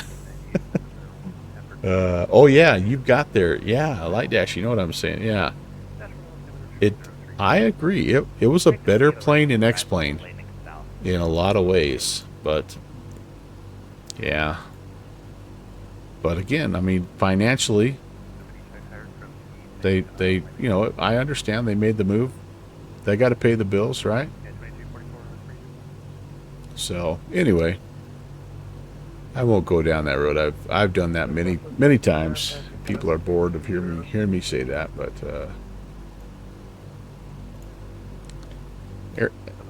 Flight Sim evolves, and we have to change with the time too. But there can also be things that change that are better. Like I remember one of my favorite airplanes in P3D, FSX P3D, was the Real Air Beech Duke 60, and I love that plane. And I went to X-Plane 11. There really wasn't anything that was comparable to it. But now in Microsoft Flight Sim, we've got that Black Square Beech Duke 60, which is, I mean, as good as that Real Air one was, the Beech Duke is even better. So same thing with the A-to-A guys. Like they were producing stuff, in P3D, and they dabbled a little bit with X-Plane, and ultimately, weren't able to really do anything. But now the Comanche that they have for Microsoft Flight Sim is top of the line, and so I mean there are some developers that have actually made their products better by moving from their current platform into Microsoft Flight Sim 2020 or 24. So, X-Plane unfortunately is a niche platform for a selected few. Yeah. I just think their audience is different now, right? Fogbound Turtle, like I feel like his platform is I feel like he's got some big simulator contracts that he's writing the code for, and I think that's what pays his bills. And so the casual simmer like you and me, I mean, he wants to do right by us, because I think he's an aviation nerd like we are, but I think at the end of the day, he's doing what's best for his, full motion sim that he's probably coding for and all that stuff. So, yeah, Light Dasher. I got half an eyeball on Continuum here. He's in it, and so I did see that. There's a couple guys that are flying it as well. Iron Condor is flying it, and so yeah, that's pretty cool. Yeah, 15 people at Laminar Research and 800 at Asobo. Yeah, ain't that the truth?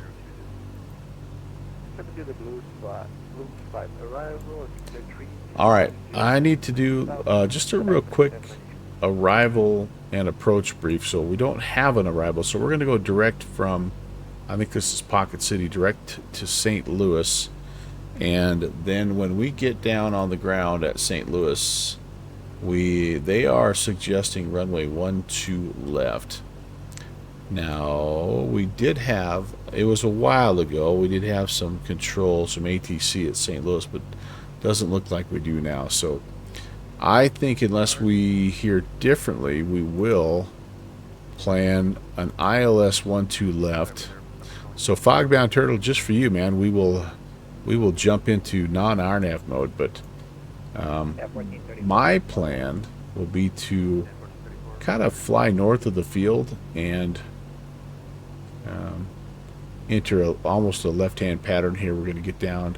We're going to be using Ryan as our initial fix. I need to be 6,000, and then I'm going to step down to 5 at UB, 3,500 at Ferris, and 2,500 at Greep, where we'll grab that glide slope. At 4.7, nope, 6.7 DME will come on in there. We will be a Cat 1, so our decision height is 741. That's a 200 above the ground. 1089, 123. If we go missed, and we'll brief this again right before we come in, we climb to 2,500. We make a little bit of a left-hand turn to 3,000 out to the TOY VOR, and we will hold right there. And that, again, might come into play. So some of this I can go ahead and put in. 1089. Let's put that in here. Have that ready to go. And I can't really do anything with my course knob just yet. I don't. Center Southwest 4961. I guess I could. Flight level 24, 123 is what I want to have it pointing at here. So let's. There's 120, 1, 2, 3 ish. That'll be pretty close, I think. All right. So that's a ways out yet, but we'll be there before we know it. Oh yeah, we still have 152 Pocket City, and it won't be anything worth 12,000, so we need to lose 6. I'm going to go for this plane. I'm going to go 6 times 4 is 24, so we need to start the descent 24 miles away from Ryan. So Ryan is 20 miles out. So I basically can hold 12,000 until I'm about 4 miles. Well, no, I take it back. I gotta be 24 miles. So I tell you what, why don't we, if this is 20 miles, let's say I need to be 20 miles this side of St. Louis. That'll give me about my 40 miles to go down. 6 times 4, 24. Wait a second. What am I thinking? No. Just shy of St. Louis. If I need 24 miles to get down to 6,000, yeah. So just before I get to St. Louis, we'll start the descent. The Rim 2 arrival, Southwest 4961. I feel like I've lost my map here. There we go. Yeah, sorry, I was Yeah. Oh, hey, we actually are slicing right through ZID here. Maybe it might be worth. We didn't really get a check-in with him, but you know what? We're not gonna worry about that. If he wants us to check in, he'll give us a little bleep. Yep. Yeah. We'll definitely have that ready, Fogbound. We're working off of so we can set while we're waiting here. We could even set nav 2. Let's we could tune in St. Louis VOR, Cardinal VOR 11645, and that would give us a distance here, 1645. Southwest 915. Probably won't be picking it up quite yet. And no, not yet. Oh, N2 though. Nothing yet. But yeah, we'll definitely use that to help us out as well.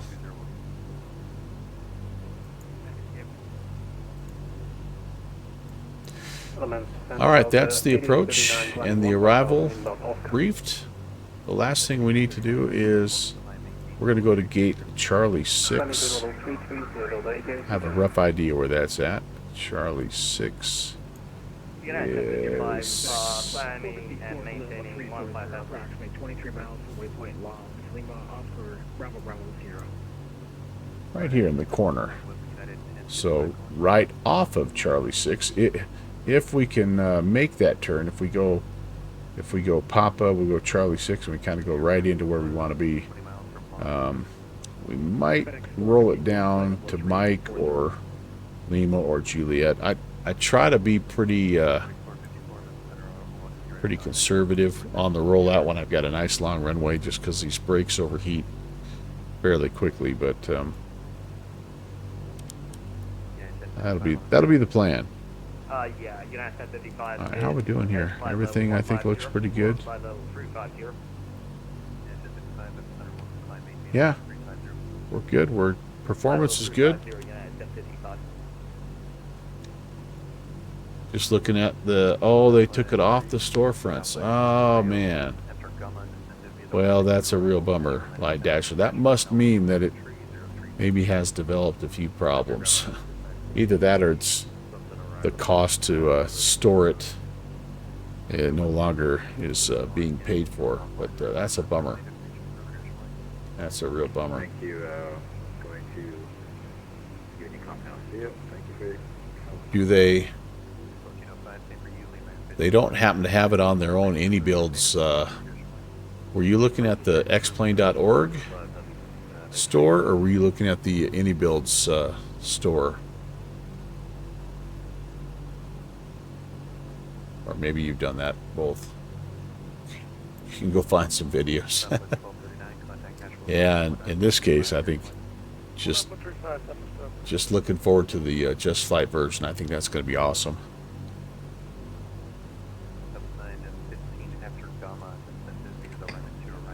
I mean, the one that they have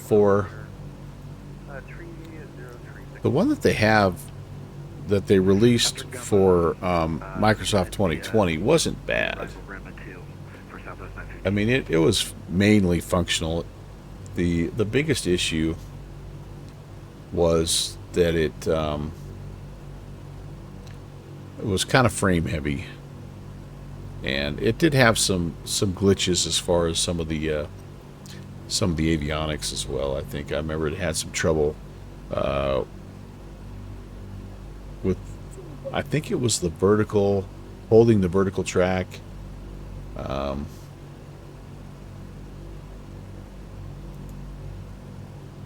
I don't remember. I flew it a few times in Microsoft 2020, and like it was just kind of a bummer. It was just kind of a bummer. Unfortunately, nope. Light Dasher, I'm looking at it for you here. The AnyBuilds is no longer there. No longer there.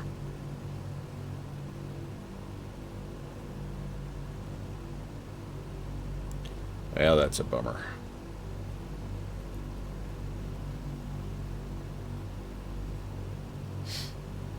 That's a bummer.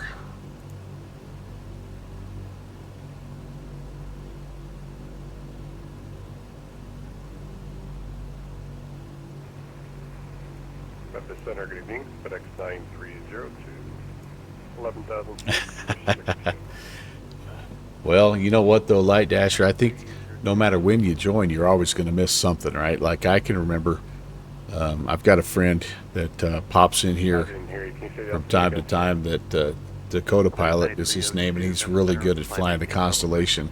And he talks about an old Constellation, an X-Plane 10 that he loved, and I mean, it seems like there, you know, like there was a DC 10 or something. I mean, there were some cool planes in the X-Plane 10 that I missed out on. So that's just kind of the way of the world, I guess, isn't it?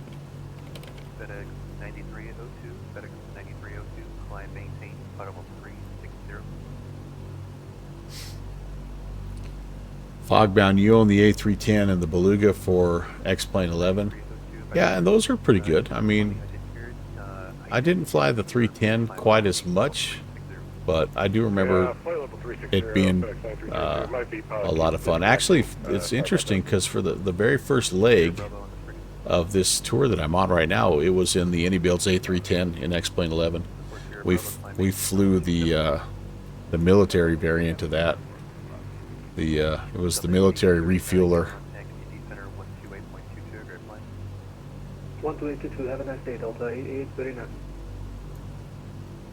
Memphis Center, American 2244, Papa 350. I'm going to switch over to Indy Center. We're actually going to have him. He's going to be with us and in range a lot longer than Memphis is. So let's switch over 2825. Mainly for background chatter, but just in case he wants to talk to us. 28225. American 2244, radar contact 27 miles to the east of the Memphis Center. Memphis, you want and level 350. Welcome. FedEx 97, Indy Center. Pop that in there. And you guys will have to let me know if that ATC is loud or not loud. Indy Center, Southwest 1237. Am I able to step away for 2 minutes? Southwest 1237, yes, that's fine. And Indy 4350, we're at 35. You want us to maintain 28 or? Yeah, that comm panel shows the age of this aircraft, right? Standby left aircraft. Southwest 9609, contact Memphis 132.55. Over Memphis, thanks, Southwest 9609. I mean, because this is a Air Canada 455, contact Memphis Center 132.55. this is a FSX port into P3D port into, I believe, into MSFS. I think this is a third iteration of this plane. But yeah, it's So normal, you were you assigned to you speed? have to kind of You were rated. know, where your click spot is, and then I always have to double check it on, just make sure I have it on Yes, my you, I believe should still be in the Mach numbers my right now. V-pilot. Once you transition from Mach to indicated, maintain 280. it's knots part of the at that point. charm, right? Part of the charm. While I have you on the scope, Southwest 1237, say Mach number, or are you already in the indicated? The real A330 lacks the usual fly-by-wire and flight protections. Well, okay, so as I understand it, yes, but no. They really, wish I could find that. It was not a fly-by-wire aircraft per se. I'm not going to be able to find this. There's no way, because I don't have X-Plane 11 anymore. At Indy Center, I don't know if you caught it. Southwest 910 is also back. Southwest 910, Roger, thank you. Man, there was a great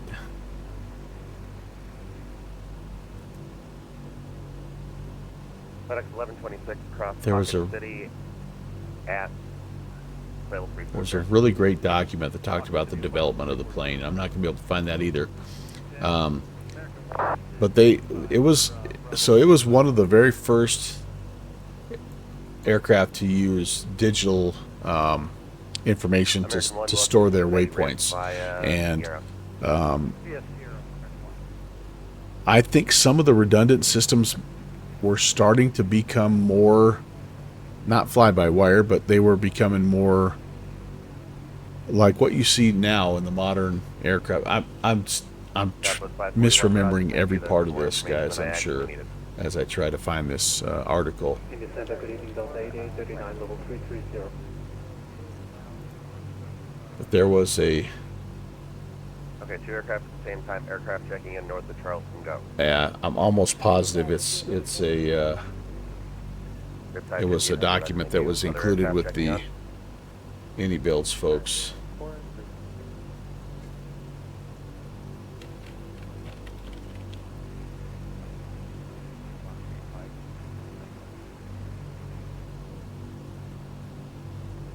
Tower 314, Indy Center, hello.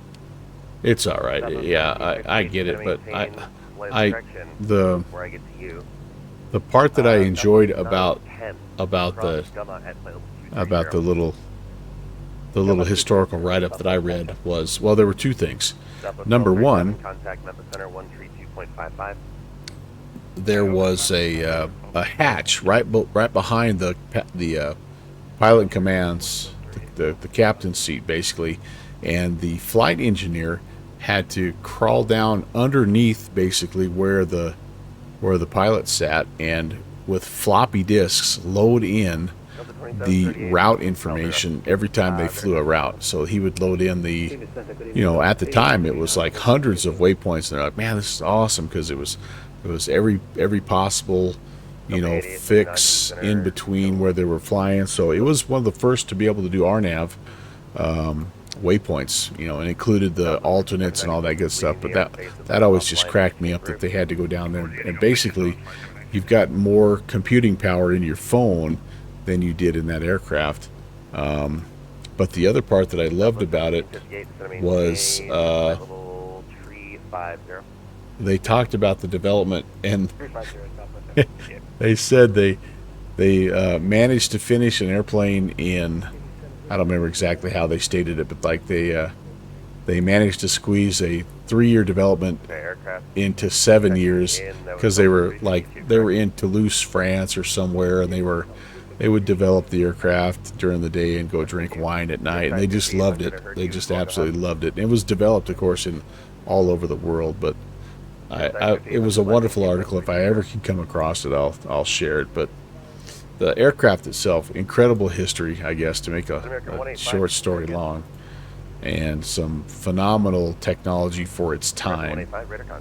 But yeah, they wanted to make something that was uncrashable. Yeah. Descend via the Dublin 1. And I'm with you. I hope Just Fly does it justice. I wonder if they'll simulate the floppy disk. Yeah, because I think the Just Flight one is actually a variant before the Any Builds. The Any Builds is the A300-600, and I think the Just Flight is an iteration before that, because the Just Flight has the engineers panel, and the A300 that Any Builds made, it was a 2-pilot operation. All right, you guys, I've been waxing poetic here. Them's my shoes. Hello, sir. Good to see you. And we're in the muckety muck. It is dark, but we're also in the clouds, so we're loving the view here heading into St. Louis. United 1055 into Center Rudder. All right, I'm going to take one last little break. Southwest 4350, contact Memphis Center. I'll leave you guys with little ATC buzzing in the background. Hopefully we won't ice over while I'm gone. I'll make it quick here. And one last check. Everything looks pretty good. So, Shusey, your aircraft. Talk to you in a sec. I'll get the sheet. Serving 216 outstanding.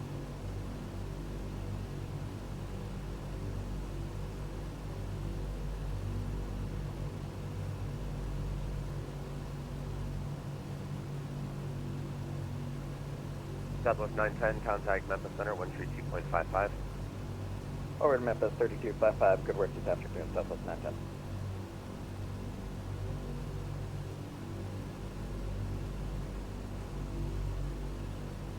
Indy Center, Bonanza 73 Whiskey, are we still up on flight following? I know we disconnected earlier. Bonanza, you should be. Bonanza 1073 Whiskey, I still got you. Alright, just advise we're deviating pretty far east of course for weather. Number 1073 Whiskey, roger, the Louisville altimeter, 3039er.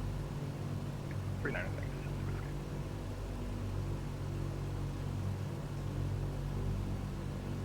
FedEx 3606, maintain 200 now.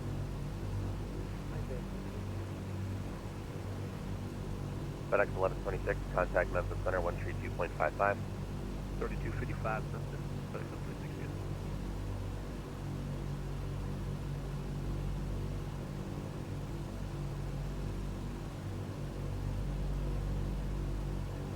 Do see some lights out there. That's a good thing, right? So yeah, we're going to be coming in to St. Louis, which is experiencing some weather, Southwest 541, plan runway 10, right? and coming in with this old girl. This should be quite the entertaining, excuse me, quite the entertaining approach.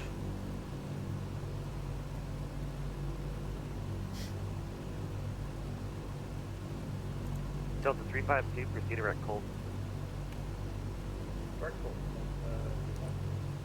Shuzi, did you make it over to Conti's stream and get your ticket? Southwest 1758, cross Gumma at flight level 230. Cody says hello, by the way. Southwest 1758, just confirmed 230, 23,000.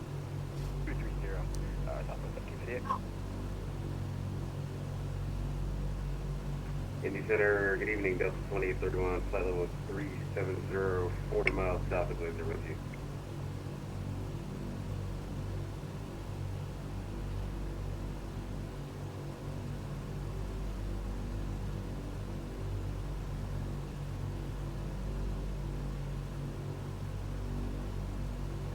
Delta 2831, Indy Center, good evening.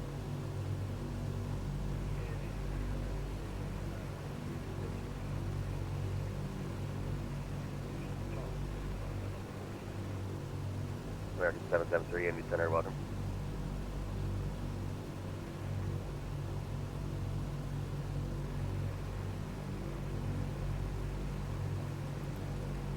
Leaving us in the dark is better than leaving us by seeing, or leaving us seeing by the light of the fire at the scene of the crash. True words were never spoken. Truer words were never spoken. FedEx 1547, Indy Center, hello. Tower 314, repeat and maintain Mach Flight 75 for me.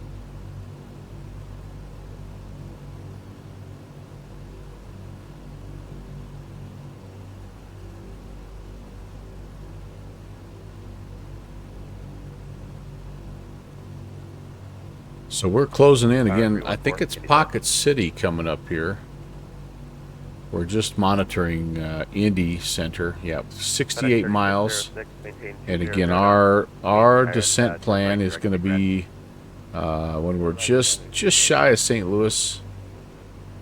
Probably 10 miles or so to go. We'll start the descent down there.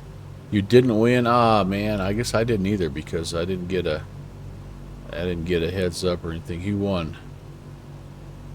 Who won? I wasn't watching.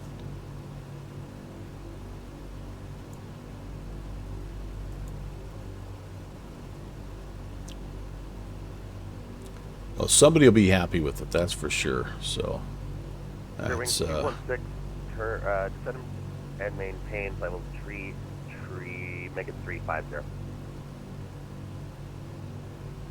Airbus 737. And oh, he gave away 2. Holy cow. Man, oh man, that guy. Conti, generous dude. That's pretty cool though. Yeah, those guys will do a nice job. Spirit Wing 216, Indy Center. Well, that's pretty cool. That is pretty cool. Those guys will be, Spirit Wing like I say, 216, Indy Center. very happy with it. Airbus 737 will do a nice job. I think he's pretty competent. Tower 314, Indy Center. Yeah, he's a leg end for sure. 314, thank you. For that's sure. Down, maintain 0.75 Mach for spacing. Good work, right now. Indy.com, 274-390. .com 274, Indy Center, let's. Spirit Wing 216, Indy Center. Uh-oh. That guy is in trouble. Why can't I find my, why can't I find how much fuel I have left? I'm drawing a blank. If I were a fuel gauge, where would I be? It's not up on top somewhere, is it? Could be. 1404, Indy Center, roger. Descend via the Jackson arrival landing northeast, land runway 05 left, Indy altimeter 3036. Oh, there it is. Fuel quantity. What? Oh, that's for the alts. I'm like, am I out of fuel? No. All right, we're good. We've got 40,000. I'm going to do just a quick check here as we're coming up on Pocket City. Sorry. We've got, sorry, it's 400. No. Yeah, 4,000. That seems, no, that might not be too much. Southwest 541 negative, present heading. Let's see where we're supposed to be at PXH. PXV, sorry. About 3.9. Okay, yeah, we're Last aircraft calling, standby. We're pretty close. Confirm present heading for me. We're just a little over right now, so we're just about right on the money here. We've had a pretty stiff headwind. Negative. I need you to fly present heading. And so our overall ground speed has been a little bit low, but prepare for my dog to go crazy here because Mama's bringing dinner down. And I thought this showed ground speed. Maybe not. It's all right. It's all good. FedEx 3606, heavy wind 110 at 9er, runway 5 right to the land. Well, good fixins. Did the flight make you any more excited for that 1547 slotation? Descend via the Smook 3 landing northeast, land runway 5 right. 5 right, we'll descend by the Smook 3 at 15%. Power 314, cross Gumma at level 230. If you need vectors for descent, let me know. I think there's something in here that I can select. No,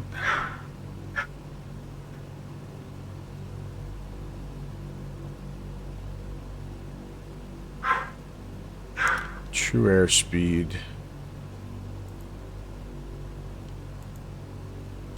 Yeah, what's our TOS right now? 230.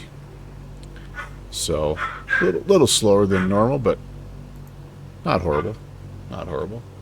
Haha, yep. A little bit of delay there got us, but it's a good. It's still. I mean, it's a 430. It's still a really good Garmin unit.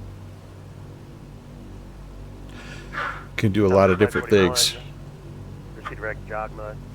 It can make the aircraft do a lot of pretty cool things. That's for sure.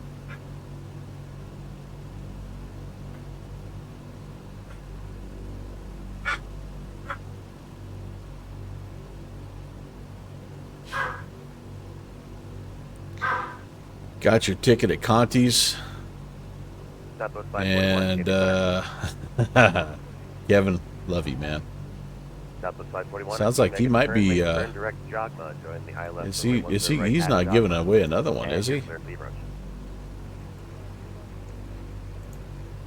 Crazy guy. He might be. I don't know. Don't know that guy. 1758. Contact Memphis Center 132.5. Oh, he switched it over to the regional jet now. So.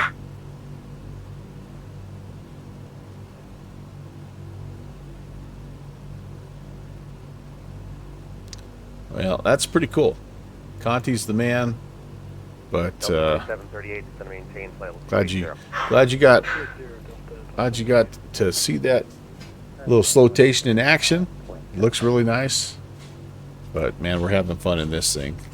You get a citation. You get a citation. Thank you, dear. You saved the day. Power 314, Roger. Speak your discretion.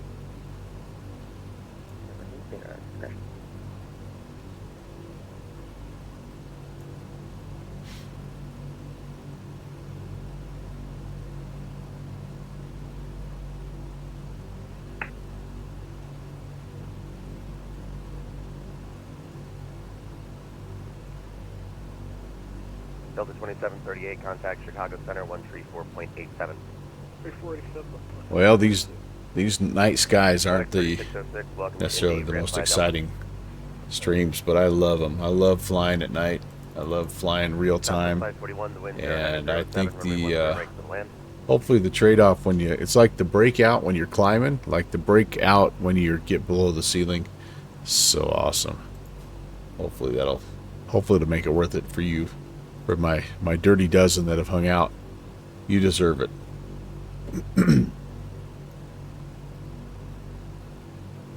What up, Indy Center? Exit 2143. I'm going to flight level 358 climbing 5. If you fly an exec jet, apparently you can check in with a "What up, Indy Center." Hello, climb and maintain flight level 430. That's going to be your final today. I'm going to 430.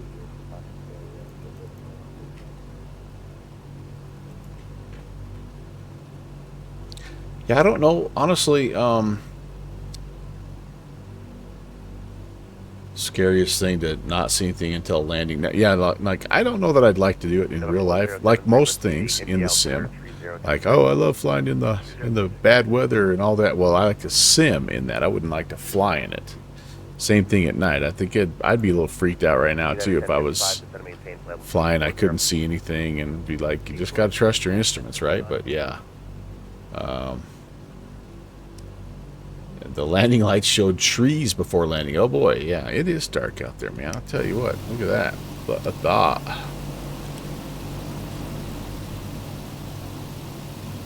It's aircraft that are waiting for clearance. Was a dark and stormy night. Is there? Where's the? There must be an event. Is the SNO out here on the East Coast today? Where's the SNO? Well, hey, guess what? We got St. Louis ground. Sweet, which is cool. But the best part about having St. Louis ground is we're going to have ATIS. We're going to have ATIS. But where's the SNO tonight? I think Slanty's helping cover it, isn't he? Who knows? Let's go to VAT USA events. December 24. What do we have here? Oh, Never Dull Dulles, right? It's the 14th. Aha. 216, Indy Center. Aha. Is that sound clip still working?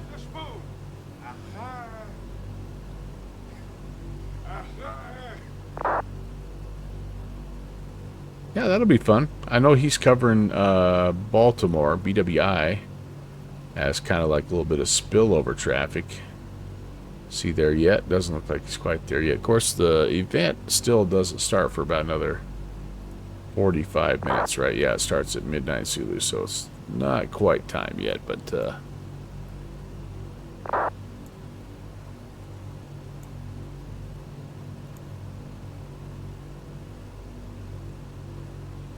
Is that the machine that... So it says 624, request off deck for about 5 minutes. Yeah, right? That's that little people mover thing. I think you're right. Calling. They zip you out onto the tarmac and lift you up. Yep. For about 5 minutes. That was 624. My ad for exotic chocolates? What? Oh, good Lord, Drill Barrett. Who knows?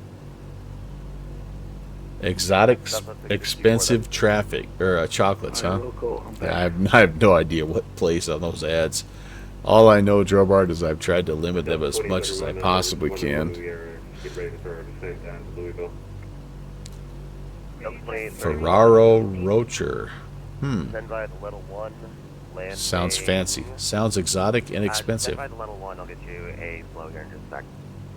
It's in by the level 1 for Delta 20 they're on. Radio check. 23 to Pocket City, St. Louis. 5x5.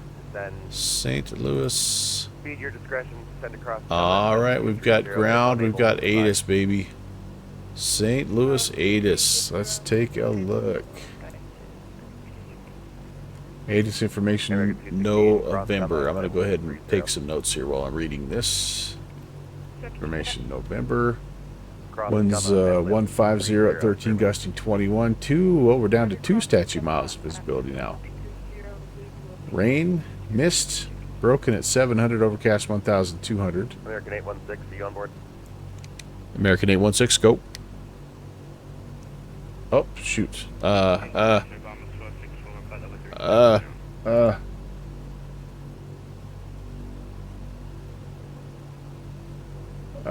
I gotta change over. 314, Indy Center. Contact Memphis, 132.55. 2822. I was monitoring him, but Bahamas 464, Indy Center, Roger. yeah, let's go over here. Let's change this guy. Indy Center, American 816. Sorry I had you on the wrong frequency, but we are with you. 5 Romeo Alpha, contact National Approach 19535. National approach, 5 Romeo Alpha here. American 816, Roger. The Evansville altimeter. Oh, great one. The Evansville altimeter 302 diner. Would you like higher? 15, sorry, south at 17. 3920, and nah, we're okay at 12. We're pretty well settled in here. That's thanks anyway, American 816. 314 on the street. American 816, Roger. The Evansville altimeter 302 diner. 3029er, American 816, thanks. South National altimeter 3036.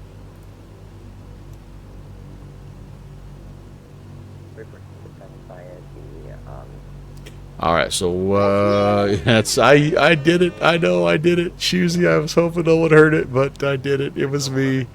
It was me. I did it. Descend and maintain, 2143. Could I send the contact? I did it. I did it. All right. We're going to take this off because now all I want is COM 1. COM 1. Okay, now we're COM 1. All right, anyway, I was reading this, wasn't I? So, ILS, 12 left and 11 in use, departing 12 right, parallel approaches. And all that stuff is condition codes. All you need to know is when you're getting condition codes, it means that the runway is wet and slippery. Birds in the area. Okay, cool. United 1055. Okay, November. We are dialed into 12 left, so that's good. Oh, wait a second. I'm still monitoring. Still monitoring COM 2 here on accident. I don't want that. 130.55, sorry. That's alright.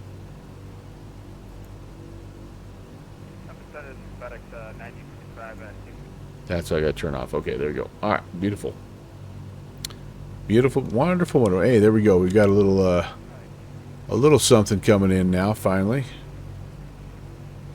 That's the localizer. We won't get that for a while. All right, cool. Envoy 9921, Roger. Actually, you're leaving. Okay, the other thing I need to do. 1850 is the CTAF into 352 cross St. Colton, Louis. 300. We will need that until we talk to ground, basically.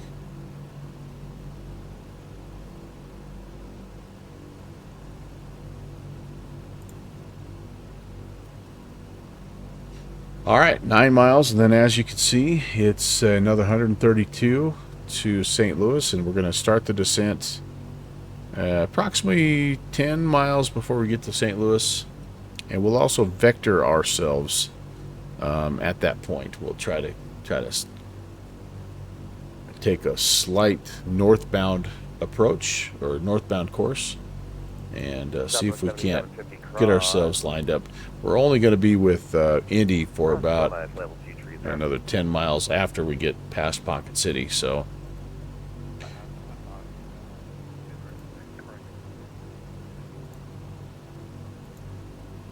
can't get enough of my alerts. Well, the best alert, shameless plug, is actually if so here's the deal.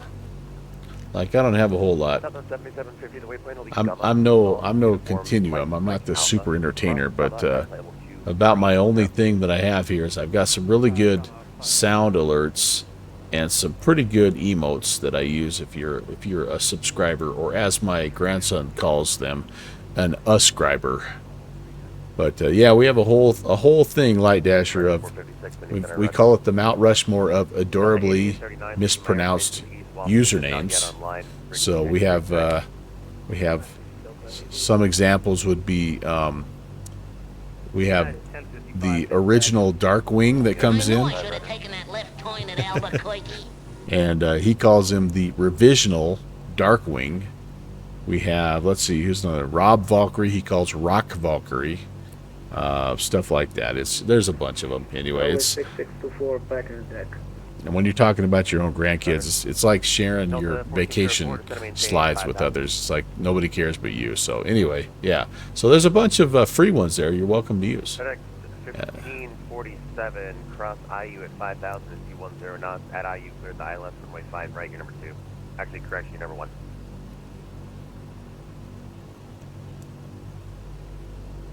Hello, good day. Envoy 4T982 with 2 miles. Hey, we're making it, you guys. We're almost there. Almost there. Then it's going to start to get a little crazy, but I can see some. Mingle with these laid-back country folk, don't it, Harry? I like it a lot. Envoy 4982 in center. Hello, climb and maintain level 370.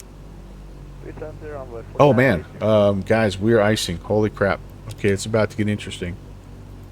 Boom, boom, boom, boom, boom, boom, boom, boom, boom, boom, boom, boom. I didn't even notice, but look at our airspeed. Holy moly! And yeah, we are. I doubt we can see anything. Oh, I've got a wing light. Let's see if we can do the wing light here. Wing illumination. United 1055, contact Chicago Center 134.87. Doesn't really show much, but we definitely. Yeah, holy cow! There you go. I just about got entertaining. That's the entertaining part of my stream, is I just about crashed about every third flight. Well, oh boy, yeah. Man, that happened in a hurry too, didn't it? Holy cow! But the anti-icing is working well. That's good. Come on, to flight level 230 for that with 6624. I'm turning everything on I've got, baby. After all, for every solution, there's a problem. That's the truth, man. All right, everything is on in my. All right, my speed is recovering somewhat, so that's good. That's good. Pour a hot cup on it. Oh yeah. Southwest 4136, roger. FedEx 1547 cross IU at 5,000 and 210 knots at IU. Okay, here we go, guys. Here's our distance to St. Louis, which we'll check up here. Yep, about 127. Fuel quantities are looking like about 800 times 4, 3,200. I think we're doing okay. Which FedEx was that? Well, Light Dasher, I'm glad you joined us. It's been a pleasure having you along. Been very nice to get to know you, and I hope we see you around more often. The 2143 tree, I'm not sure if This is my Discord. We have great conversations going on all the time, and man, I love my community. Them's my shoes. Good fixins, Drobart. Now we got some seriously awesome people that hang out. Yeah, we just have fun. It's not all about aviation, but most of it is aviation. American 456, what's your plan? All right, boy, we've recovered our airspeed, which is good. Thank goodness. Whew. right now I'm at 0.76, but I can increase that. Oh yeah, very nice, very nice. Heck yeah, heck yeah.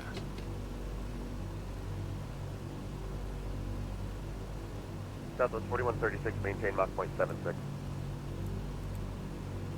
Well, next couple streams, by the way, you guys, I do have another stream planned in that freeware B Girant Fokker F-27. That's on Tuesday. Thursday, we're going to do a little, there's How the Grinch Stole Miami. We're going to actually be in the PMDG 777. So that'll be anti-prop there, Light Dasher, sorry. Then we'll be in the 146, the BAE 146 on Saturday. And there's a little event over in Athens, which we're going to participate in the morning. And then stuff is going to get a little crazy because I'm going to have 3 grandkids running around. And so while I know I will still stream because it's my vacation, I just don't know when those streams are going to occur. Most likely, they're going to be later on in the evening after everyone's gone to bed. Have a great night, American 816. See you, buddy.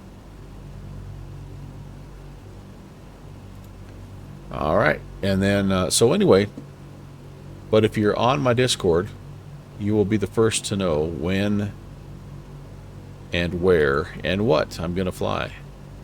1850. I do have the Metroliner, so I think I'm going to have to change from the Metroliner to the King Air, because the event that I'm going to fly on Christmas Eve, which is Operation Santa for the Virtual USA Flying Club. By the way, that's an event that I'm hosting, and we've done it now. This is our 3rd year that we've done Operation Santa.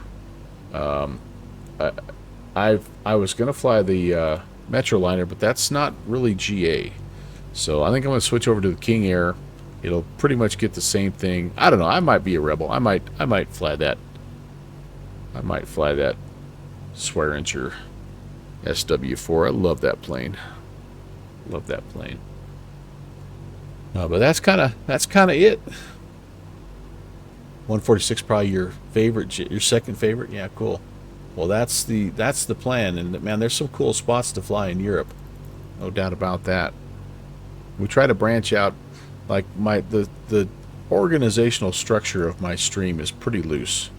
My schedule is pretty loose, but for the most part, I fly in the U.S. on Tuesday and Thursday because it's after work, and like Europe's gone to bed, and then so Saturday I try to get up a little bit early and fly, because I've made several friends that live in other countries, and so Saturday's kind of like my chance to connect with those guys, and also like fly in some different places. And it's really a ton of fun to fly in countries that you've never been before and kind of learn their procedures and just idiosyncrasies, and try to sort through the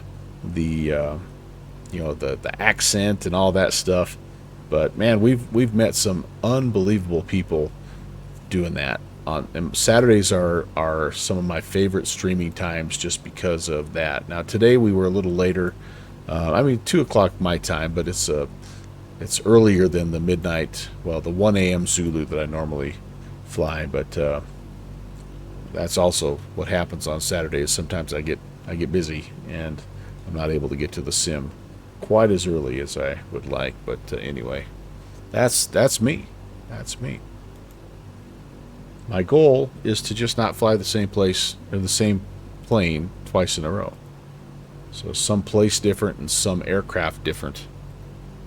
And it, like I say, it makes for some, I think, some semi-entertaining streams, only in the fact that I generally know, like, enough to operate the aircraft, but not always enough to operate it safely.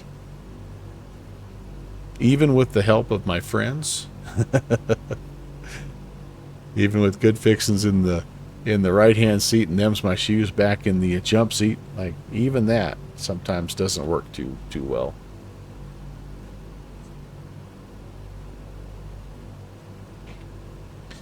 Okay, 105 miles again, planning on about 10 to 15 miles prior to St. Louis. We'll slow down and go down 6,000, and at that point I will go to heading mode. Actually, I think I will hold off on the heading mode until I'm picking up the... well, no, I'm going to have to, because I have to switch over to from CDI to VLOC mode. Alright, I don't need the wing lights anymore. Wasn't able to see anything anyway. I'm trying to remember if this plane models... visible icing or shows visible icing or not. We're all about safety here. Yeah, yep, there's a couple things there. Yeah. Safety hat, yeah. Mr. Checklist, I have been called that. You'll often see me nailing my procedures and approaches. And yeah, fire starter, I have started a few fires. These are outside of, I think I made the check, no, I made the nailed it, but I think the other ones were made by the community and shared with me. So that kind of shows you where we're at. Ah, look at that though. We're getting some blue sky, baby.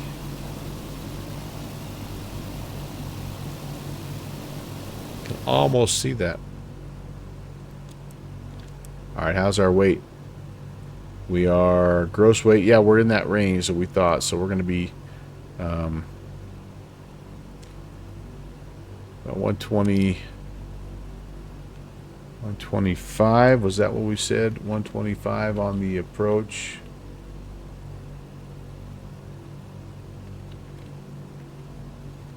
It's hard to see here. It's this range here, 128 and 99. We're just going to say 130 on the approach and 100 on VREF, because that'll just make it easier for us. So 130 on the approach and 100 on the ref. Okay, I like it.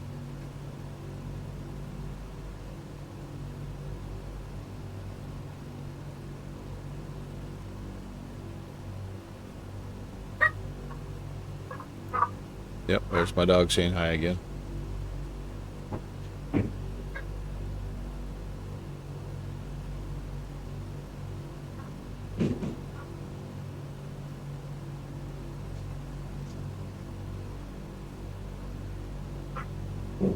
Okay, I think we're doing good. I think we're doing good. We're going to be ready to rock and roll here. So 92, so about 80 miles. Start the descent procedure. And again, I always have to remind myself it's a slow process. Really have to, you can't chop and drop.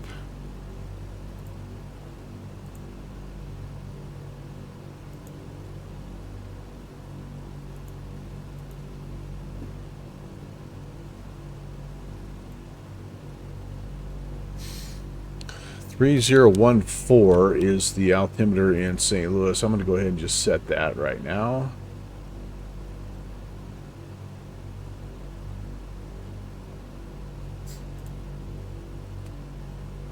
And all right, descent checklist here in just a second. We've got the windshield heat. We've got anti-ice on, altimeter set. Fuel tanks are set. Oh, you know what I didn't do? This probably cost me a little fuel, but I should have been running on auto lean this whole time.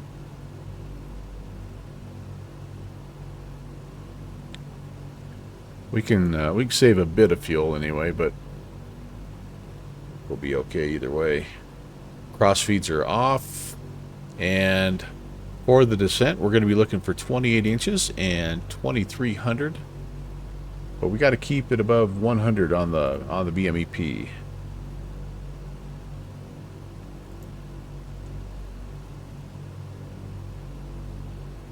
Flaps range is 174.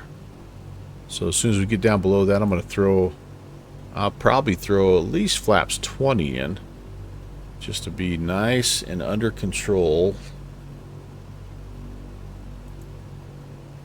And we're expecting to break out at 700. Our minimums are going to be, I don't think can you set the minimums here? 200?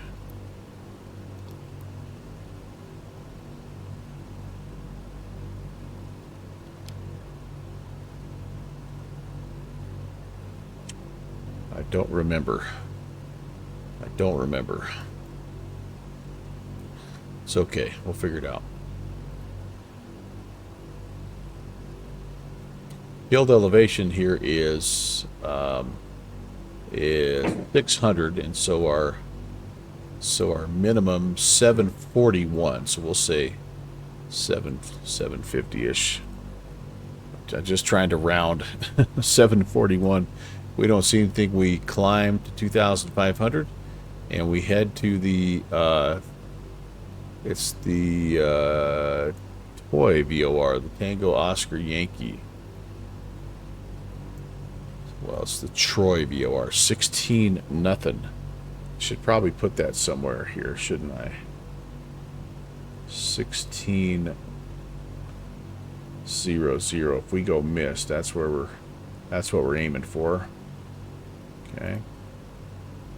1089, that is the localizer frequency, and 123, I believe I have that already spun around. Yes, I do. All right, I like it.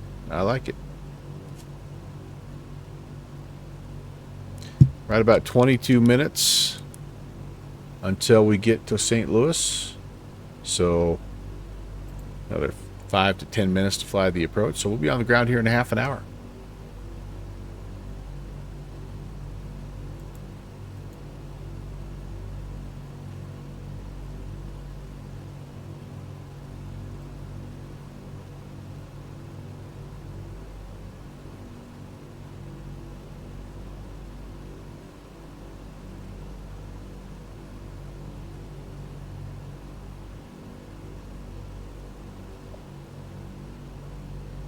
I'm kind of out of the icing here. I probably could turn stuff off, couldn't I?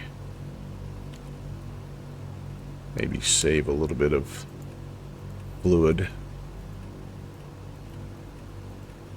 just in case I need it later. Where is that? There's a... Oh yeah, shoot, I'm freaking almost out.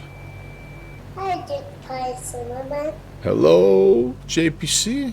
How are you, sir? Ain't got much left. If we get into some icing, man, might be in a little trouble. Great to see you, JPC.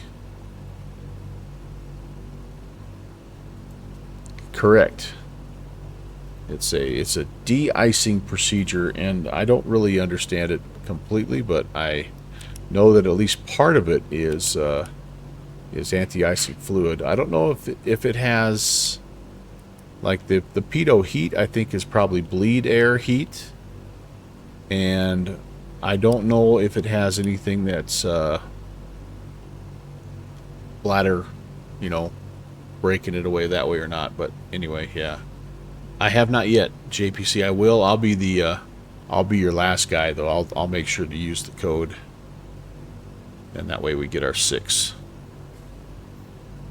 That's pretty cool that they're doing that for us, by the way, Mike. That's pretty awesome.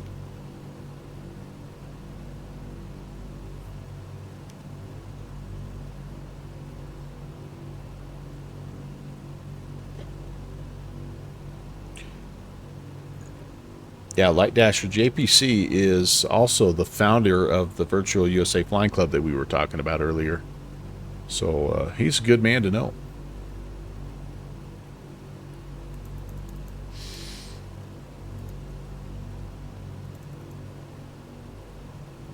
This is probably going to be it for me tonight, by the way, guys. It's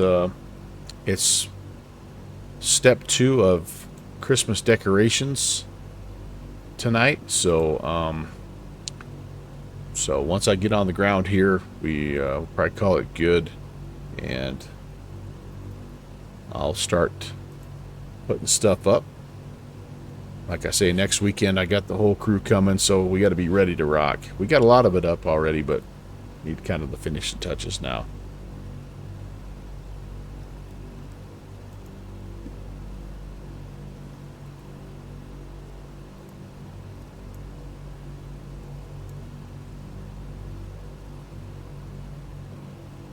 Tell you what, everything has really ran extremely well today on this, even though I just did about turn into a block of ice. Yeah, cylinders are a little chilly. Carb heat is good. Why don't let's close it down just a little bit more here.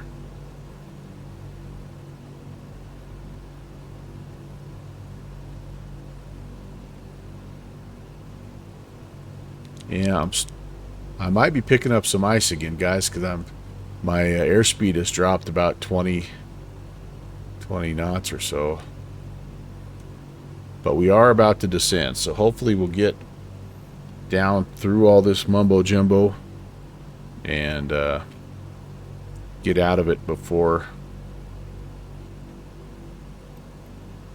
it hits us again.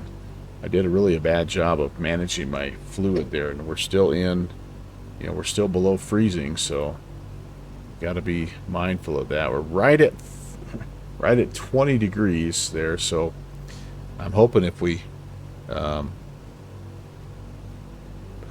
descend here, it'll warm up a little bit. The temperature on the ground in St. Louis is a +8, so as we get lower, it'll get warmer. Yep, Christmas decoration memories. Yeah, yes indeed. So I'm excited. I like doing this stuff, and I'm going to try to help. JPC, I was going to ask you. You at one time, one of your places that you lived, you had run LED lighting in the corners of your room.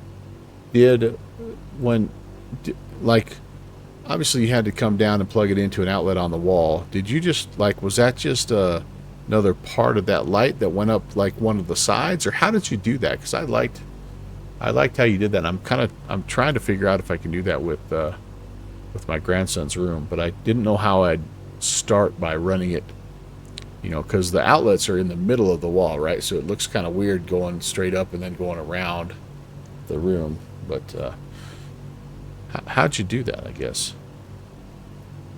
And then you had programmable lights, like it was different colors and all that fun stuff.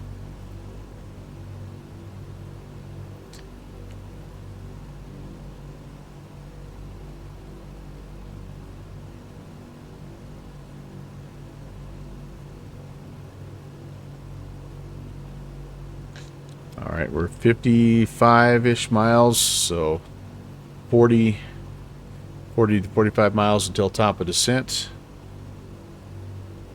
We'll start making a couple of radio calls too when we get that close. And I've got the comms on again just in case. And still got ground on, that's cool. Tyler Danderland, if you're listening, thank you very much. Appreciate the ATC, really appreciate the ATIS information. That's the big stuff. It's now Oscar, and looks like it's improving. We're now up to 6 miles of visibility. Overcast at 1,300, broken at 8, so that's 100 feet better than it was. 3014, that's the same. ILS 12 left and 11. Okay, we've got Oscar.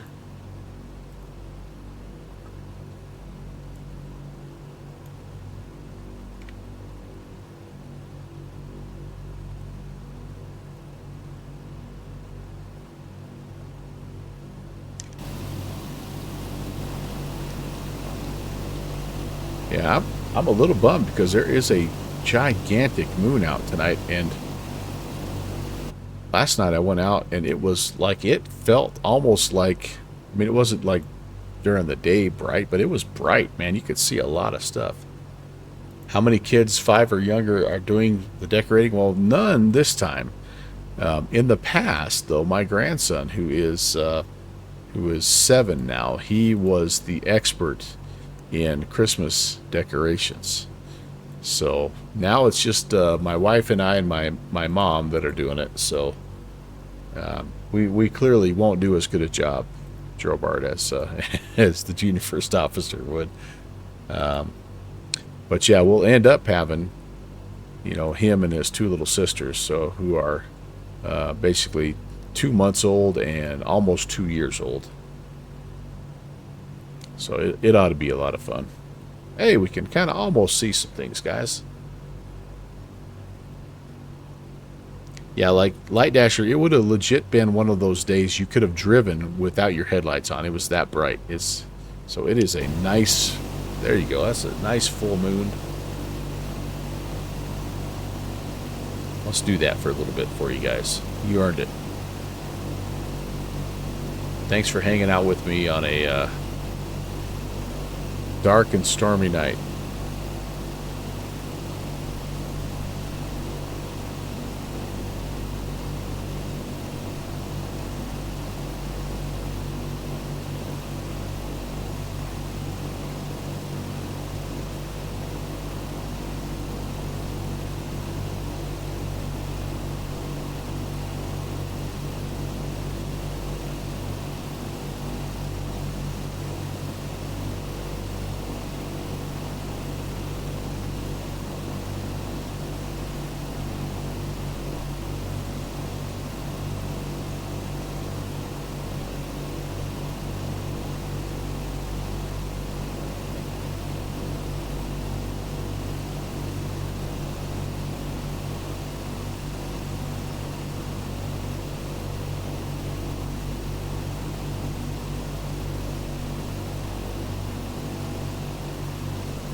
I could watch this all night.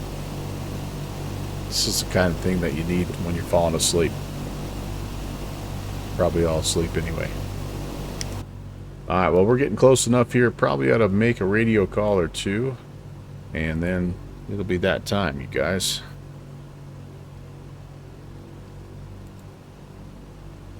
Yeah. ASMR Melvin.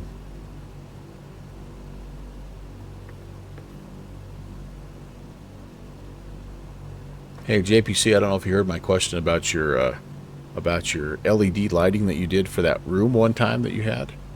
My question was, how did you run the power from the wall outlet up to the ceiling area? Did you just run your lights from an outlet up and around, or how did you do that? So I'm thinking about doing something like that for my grandson's room.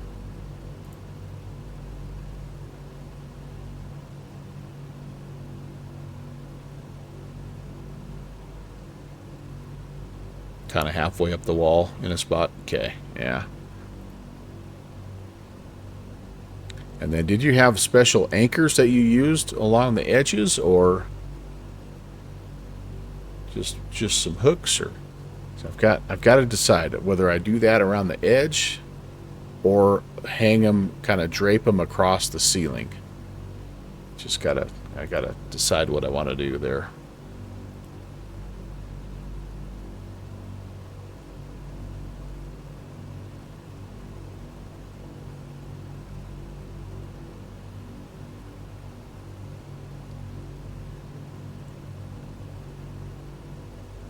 Send me a couple pics. All right, good deal. I'll be looking for them.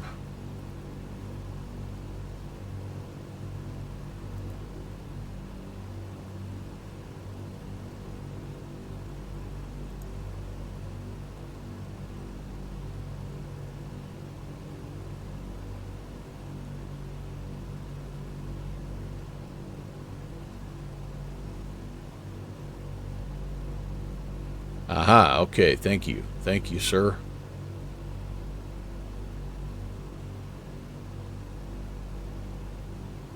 I think he might get a kick out of it. St. Louis traffic, American 816 is a DC6, 30 miles east of the field at 12,000 inbound, St. Louis.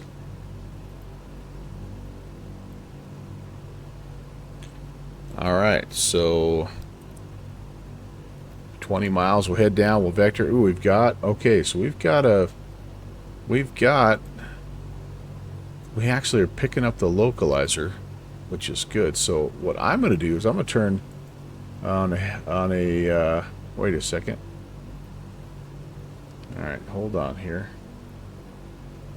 I'm going to go back to gyro lots. Let's come up here and let's go to V loc, and then let's get everything spun around here. So we're going to be heading in here on a 123. We're currently inbound on a slightly northwest. So maybe what I should do is be a bad time for a little vector. In fact, I think I will. So I would like 302 would be my reciprocal course. So here we go. Let's turn the turn knob. Let's go to 302. We'll just go nice and gentle. 303, I guess it would be. Reciprocal of 123.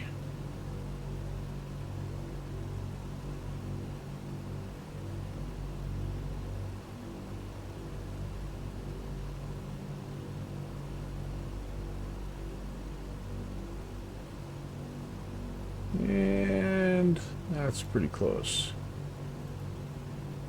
Center up. Yeah, we're maybe a hair too far. That's all right. It'll be close enough. We're just trying to put ourselves on the north side of the airport so that we can turn left base to final. And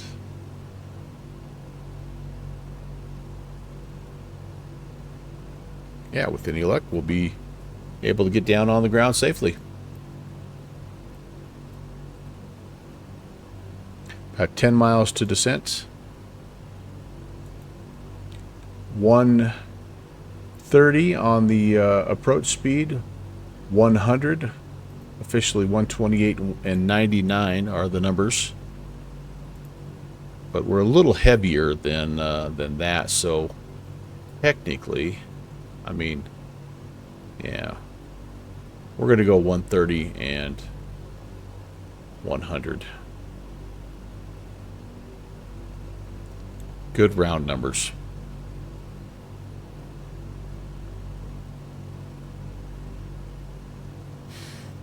Power setting is going to be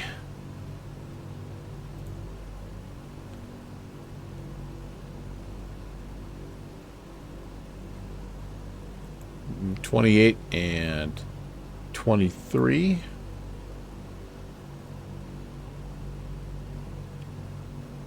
I'm going to go ahead and back off a little bit right now and get to that 28, 23. So there's 28-ish on the manifold. Oop, I went below my BMEP, so I got to nudge it up a little bit. And then 23 or so. There we go. start to slow down a bit. We'll hold the altitude for now, and hopefully we can get below 174, and then that will allow us to descend somewhere between 1,000 and 500 is all we need. We only need to go down 6,000 here, so don't need to be crazy on this deal.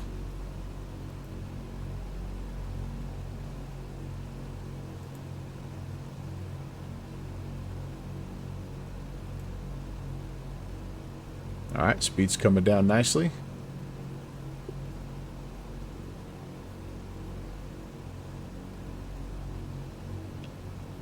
Let's check our temps here before we go into the clouds again. I'm satisfied with those. It's, again, our cylinder heads have been kind of chilly all day long. The carb heat, you know what? I'm going to just give ourselves a little bit more.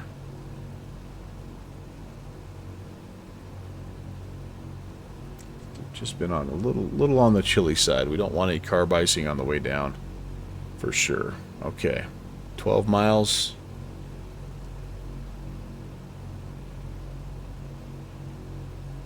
And we are almost to flap speed.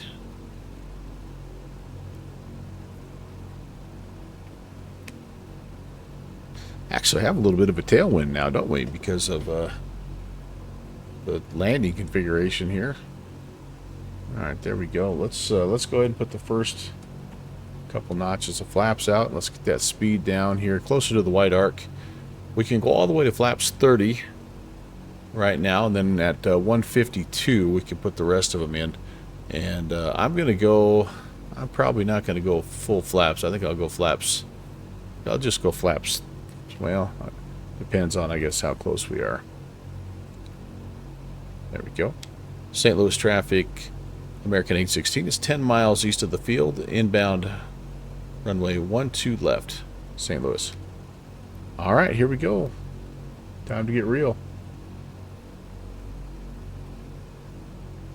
Disengage the altitude hold, and probably is going to descend a little bit on its own. Let's just see what it does. Yeah, a couple 300. Let's give it a couple of clicks down and see if we can't get between 500 and 1,000. We want to just make sure that we don't overspeed here. We're also, the BMEPs need to be at 100. So we got to keep an eye on that as we descend. We're going to obviously gain manifold pressure. All right, I think we can go flaps 20 and another couple of clicks. We're only doing about 300 feet a minute. That's not going to quite be enough. Hey, thanks, Sly Dasher. We'll see how she shakes out. The nice thing about flying an ILS is you can always extend that downwind, right? If you're not where you need to be, you can keep going. There we go. That's 160. Speed's climbing a little bit. That'll be all right. Flaps 20. Again, I could go flaps 30 if I needed, but we'll see what flaps 20 does for us.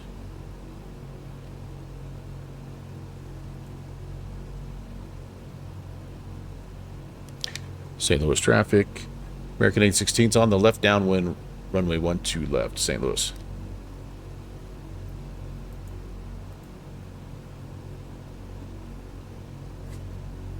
I should have said left downwind for the ILS. 12 left. That's okay. I don't think there's anybody down there. Just me and the ground controller. Actually, I could look.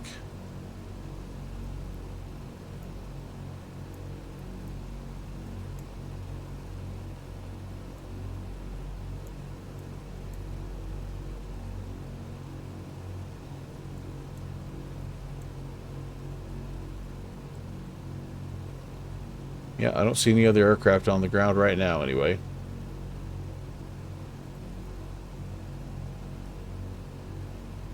So I'm very much appreciative of the ATC that's helping us out here. That's awesome. Alright, I am going to need to... You know what I can do here, you guys? This might help a little bit. I'm going to throw the lights out here. Let's extend the landing lights. Not that they're going to give us a ton of extra drag, but you know, every little bit helps. Yeah, we're at 170 right now, so I don't want to get much further, but we're almost to 10,000. Profile's not horrible, not horrible. Again, we need to we're going to take it all the way out 20 miles past here to Ryan, so we've got plenty of time here. We need 4,000. 4 times 4 is 16, and yeah, so we're in great shape. We're 12 miles away, although that's kind of to the north end.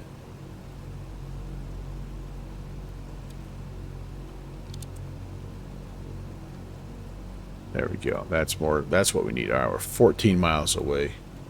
Get to 20, we'll make that turn. Yeah, we're gonna go another notch of flaps. We're gonna go 30. It'll bubble us a little bit here for a second. Yep, you can see kind of we're bubbling. I'm trying to give it a little bit of nose pressure forward. But once that airspeed comes back down, she'll settle in, and down the hill we go.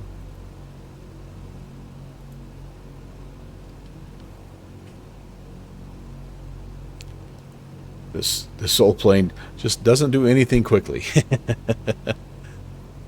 You've only heard of using the landing lights as a speed brakes in the MT-80. Yeah, no, they're not much. I mean, I don't know that it makes probably a half a knot difference, but it just makes you feel better, right?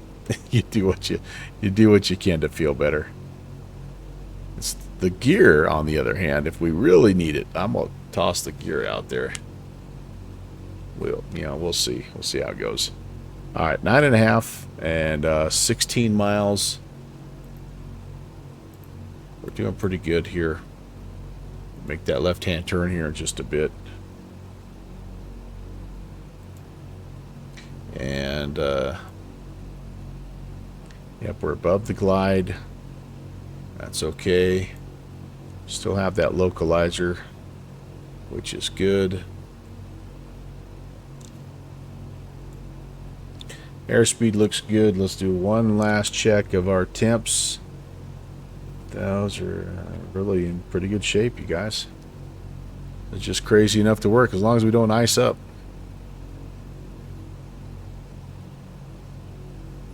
What's my temp? Yep, still in icing temperatures for sure. So if I was wise, as soon as I get into these clouds, I think I'll put the last of my anti-icing stuff on and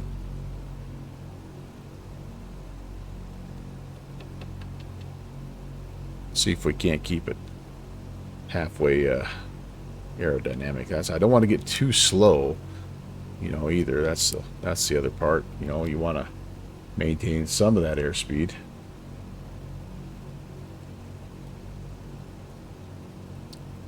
Should be on now. You think so? It's for anti-icing or for de-icing, I mean? Don't you want to wait till you have it or not? I mean, I will defer to you, sir, because you know more than me. Yeah, so this is a de-icer that I've got, except for the pitot. The pitot heat and the windshield heat I have on right now, but everything else is off for to save. Yeah. So I gotta save because I only have this much. I was full at the start, and that's what I have left. All right, we're past. We need to start making our turn here, you guys. St. Louis traffic, American 816 is turning left base, runway 12 left. St. Louis traffic.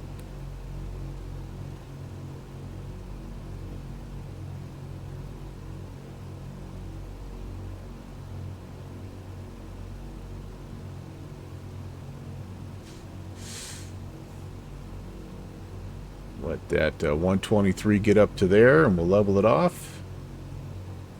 We're at 7,300. We're going to be in great shape for our altitude restriction. The props are electric heated. Oh, okay. Smitty.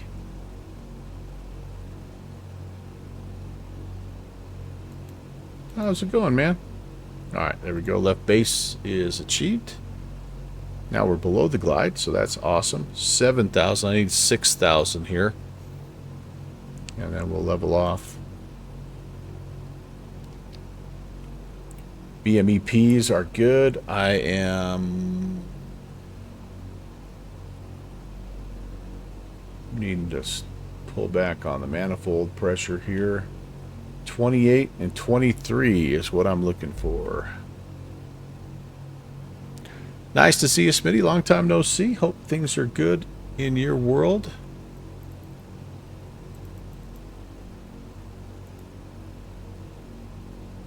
The Boeing was, the Stratocruiser was. A firm.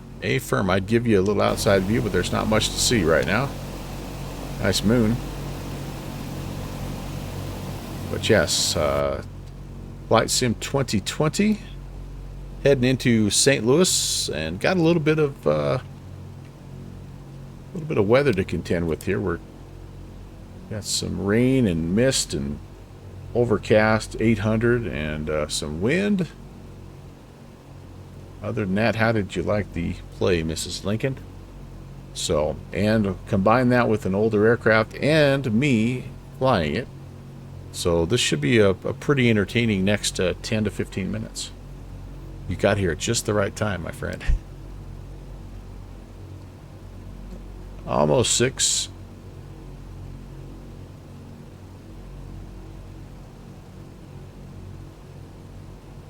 All right, that will work right there. Altitude hold. We want 130 when we turn final. We're going to go 130 here. I'm going to put a little power back in. Again, I'm just semi-nervous about the whole icing over thing.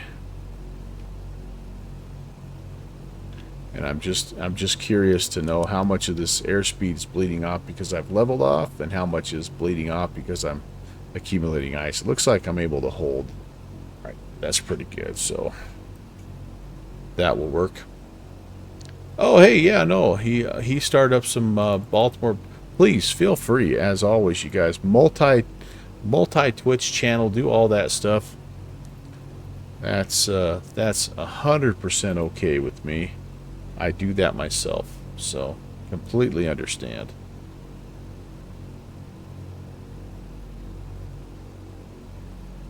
All right, I think we're doing pretty good. You know what I might do here is I need to be down to intercept at 2,500. So what I think I'm going to do is kind of keep that ball rolling.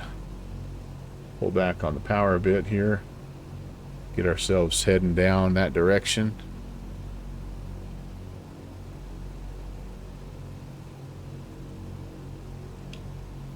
That looks pretty good on the power settings. I'm getting a little warm on the cylinder heads now, so let's open these guys up.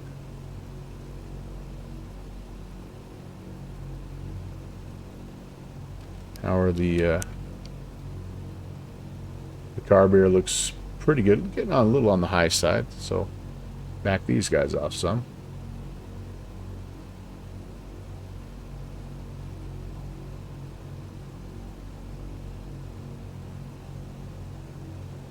That should work.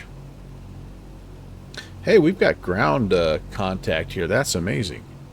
All right, and so since I'm going down, I'm also going to go ahead and make my turn to intercept, because I think we're getting pretty close here. We're 20.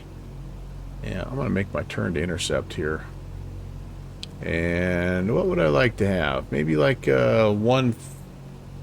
between 150 and 160. That'd probably be pretty good, don't you think?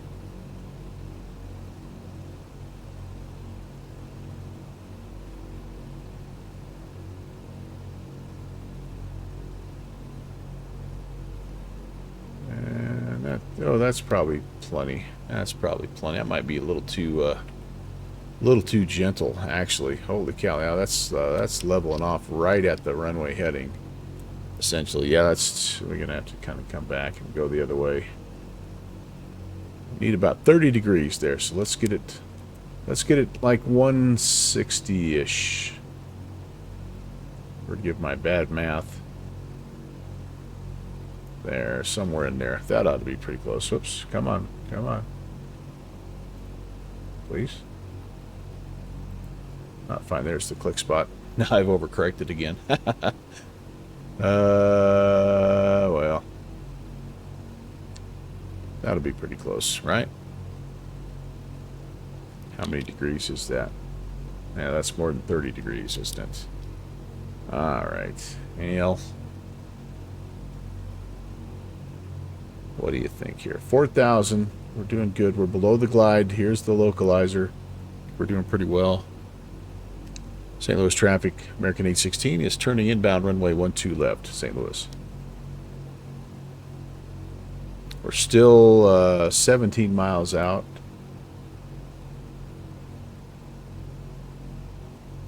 Today's props get the electric anti-ice. Yeah, okay, at the prop route. Maybe not in the 50s. Yeah, it's hard. I don't know. That's a great question.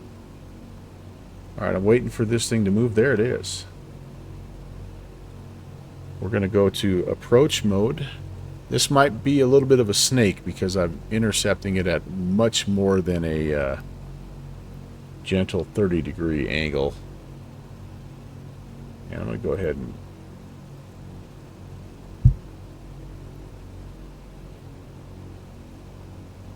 see if I can I need to get the oops, I need the altitude control. I don't want to keep descending here.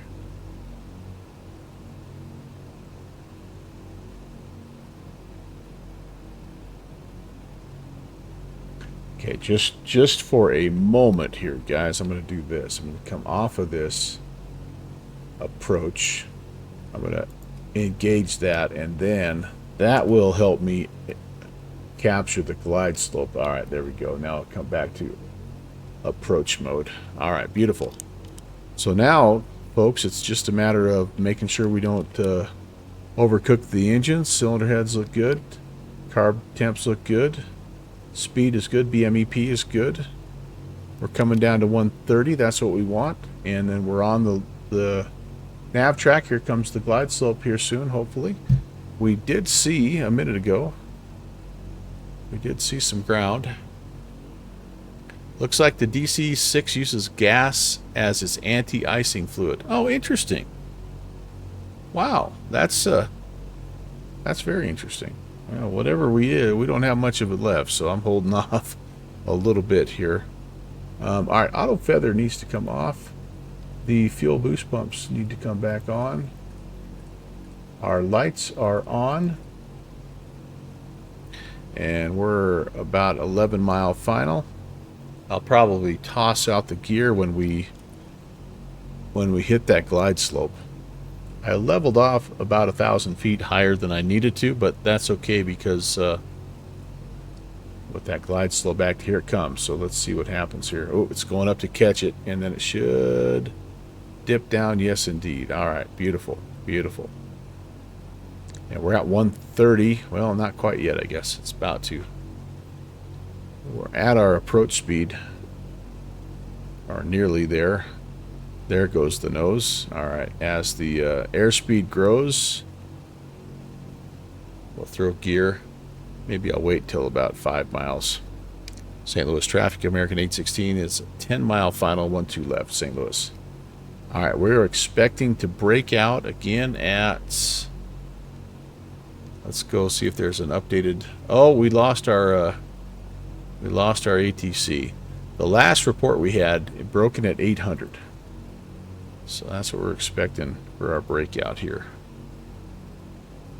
Yeah, I don't blame that ground control. There was literally nobody on or nobody went in there for like an hour. So how much do you do? Okay. Gear coming out. Our airspeed's climbing. We don't want that. I can back off a little bit here. try to get ourselves back down to 130. I've got the missed approach VOR frequency set. We climb to 2,500 on a runway heading before we do anything. If we have to go missed, here comes our airspeed back down. That's good. I want to say I'm seeing lights down there. That's also good. I love it. It's just crazy enough to work, boys. 2,500.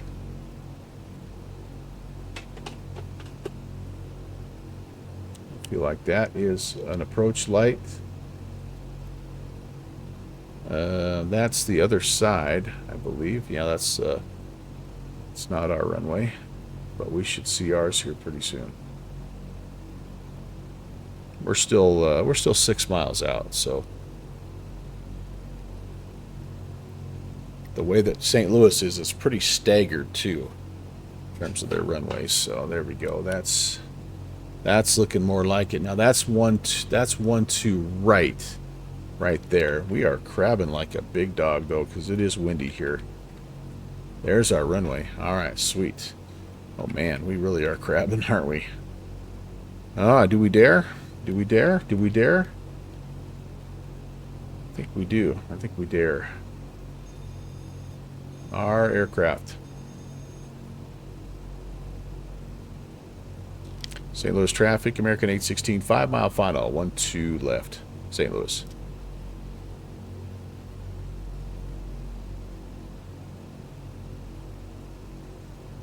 All right, everything looks okay. Getting a little low and a little left. Speed is good though. Really getting moved to the left here, aren't we? Yeah, let me correct.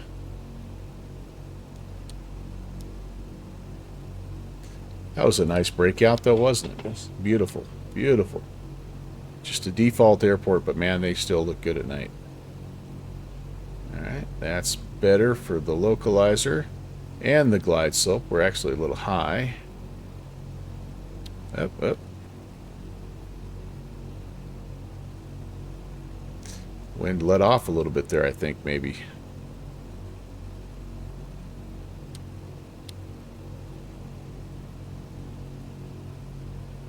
There we go.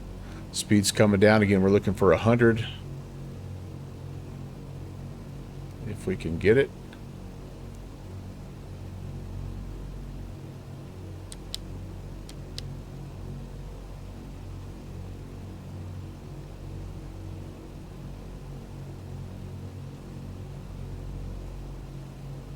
We're going to be a little fast, so we'll be a little bit long on this guy, unfortunately.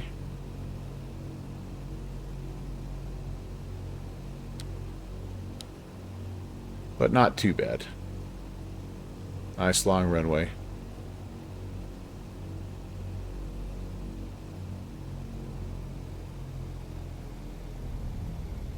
Nice gentle touchdown. Let's make sure we get lined up, get that nose down. There we go. And we'll just let it roll out here. We'll save our brakes for a little while. We're gonna hang a right.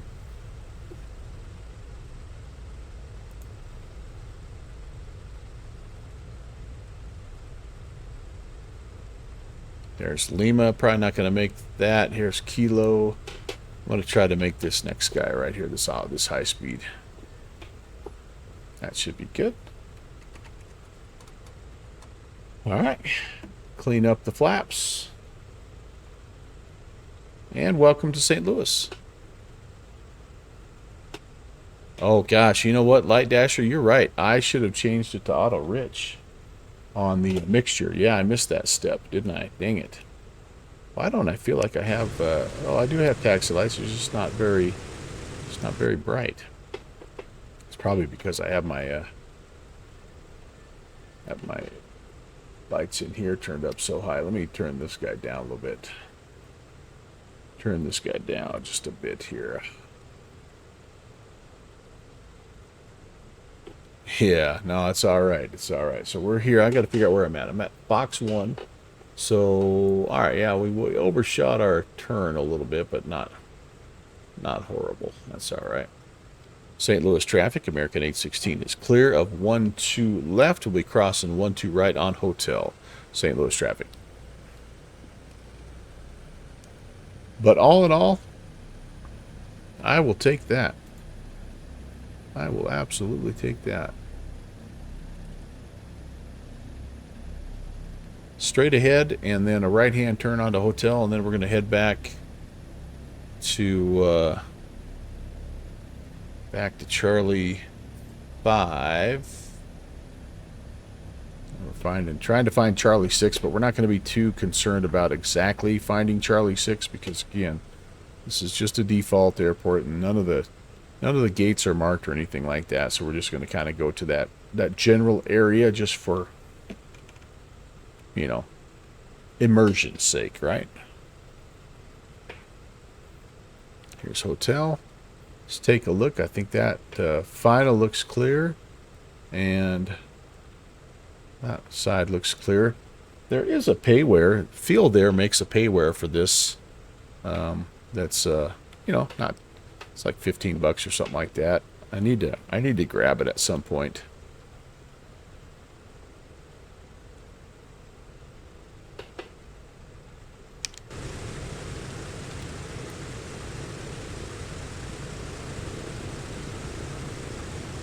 All right, we'll go hang a right here on Delta. Go down to Charlie 5. See if we can't find our area.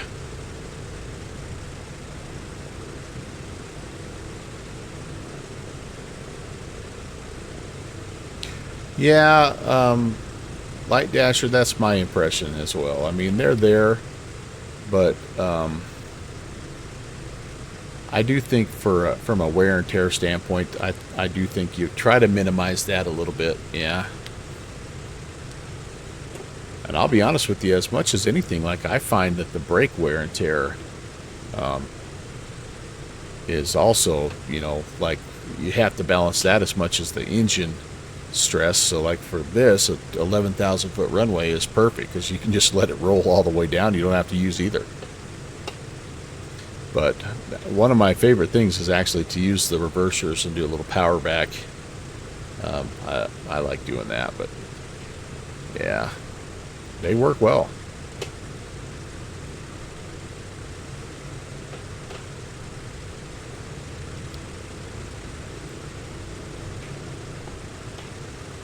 Here. Get rid of my ugly mug. Enjoy the taxi in, you guys. Well, and I mean, I don't think it's like, I guess I just don't know. I suppose it just depends, right? Like the numbers will dictate it. And if the numbers say we need you stopped by X feet, then you throw them on. I think, if I remember reading correctly, though, I think that that they prefer that you wear the brakes out, you know, before you do a lot of engine damage. And not that reversers damage the engine. It's just wear and tear. It's just stressful, right? Get all that aircraft vibration, and you know, it's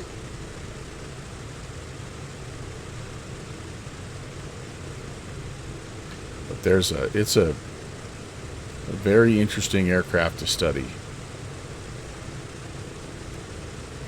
No doubt about that. I love the Everett's Air guys. They still use it, you know.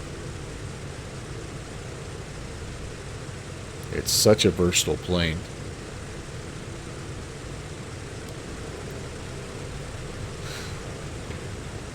Well, that was fun. That was fun. Thanks again, guys, for hanging out. This was leg number 37 of the Bravo Tour. We have 3 more sectors to fly. And the next one is the one everybody's been waiting for. The next one is our trip to Honolulu. So I am going to be putting out a poll over on my Discord channel, and we'll have a chance to vote for the aircraft that you'd like to see me take from St. Louis out to Honolulu. Needless to say, it's not going to be the DC6. Although we would have enough range to get there, but it would probably take us 20 hours. As it stands, it's probably going to be a 7 or 8 hour flight, but it's all right. We'll do it. We'll pick a time and we'll have some fun.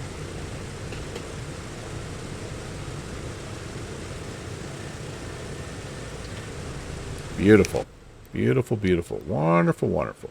Okay, let's see.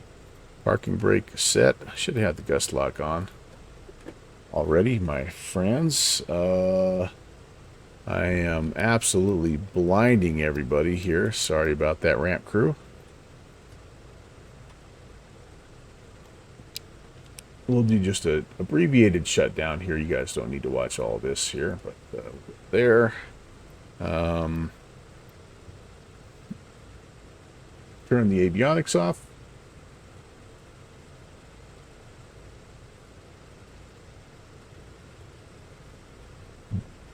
And Smitty, yeah, fun to fly with you as well. I'll probably see you over at Slanty's channel here in a couple of minutes. I'm going to go ahead and get all this stuff shut down first. Yeah, it looks good. All right, let's bring the mixtures to cutoff.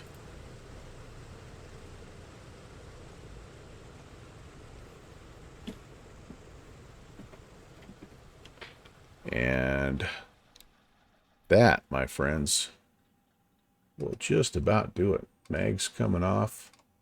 We're not going to set up any ground power right now. Ka-chink, ka-chinky chink. And yeah, that'll be... I didn't turn the inverters off. Off. I think that's all. That might be something. I probably left the pitot heat on or something.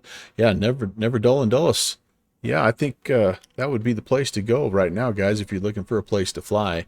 I am going to be hanging Christmas lights, and so I'll be busy. I'll be watching kind of probably either on my phone or I'll have the computer going, so I'm sure I'll see you guys running around and doing all that good stuff. But yeah, for me, this is going to be my last stream of the night, most likely the last flight of the night as well.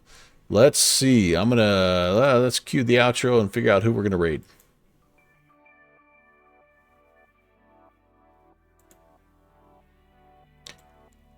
So thank you again, guys, for joining. Do they have an option for a two-prop only reverser? Maybe. That's a great question. I don't know. I've always just done it with 4. Oh,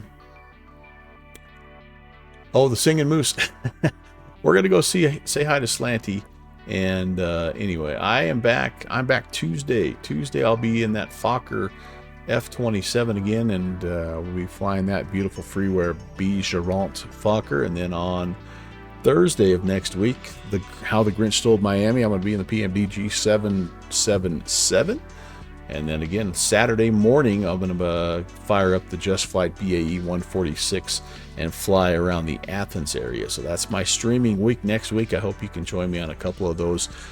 I will see you over at Slant Alpha's channel. Can't wait to fly with you again. Have a good rest of your weekend. And yeah, we'll see you Tuesday. God bless.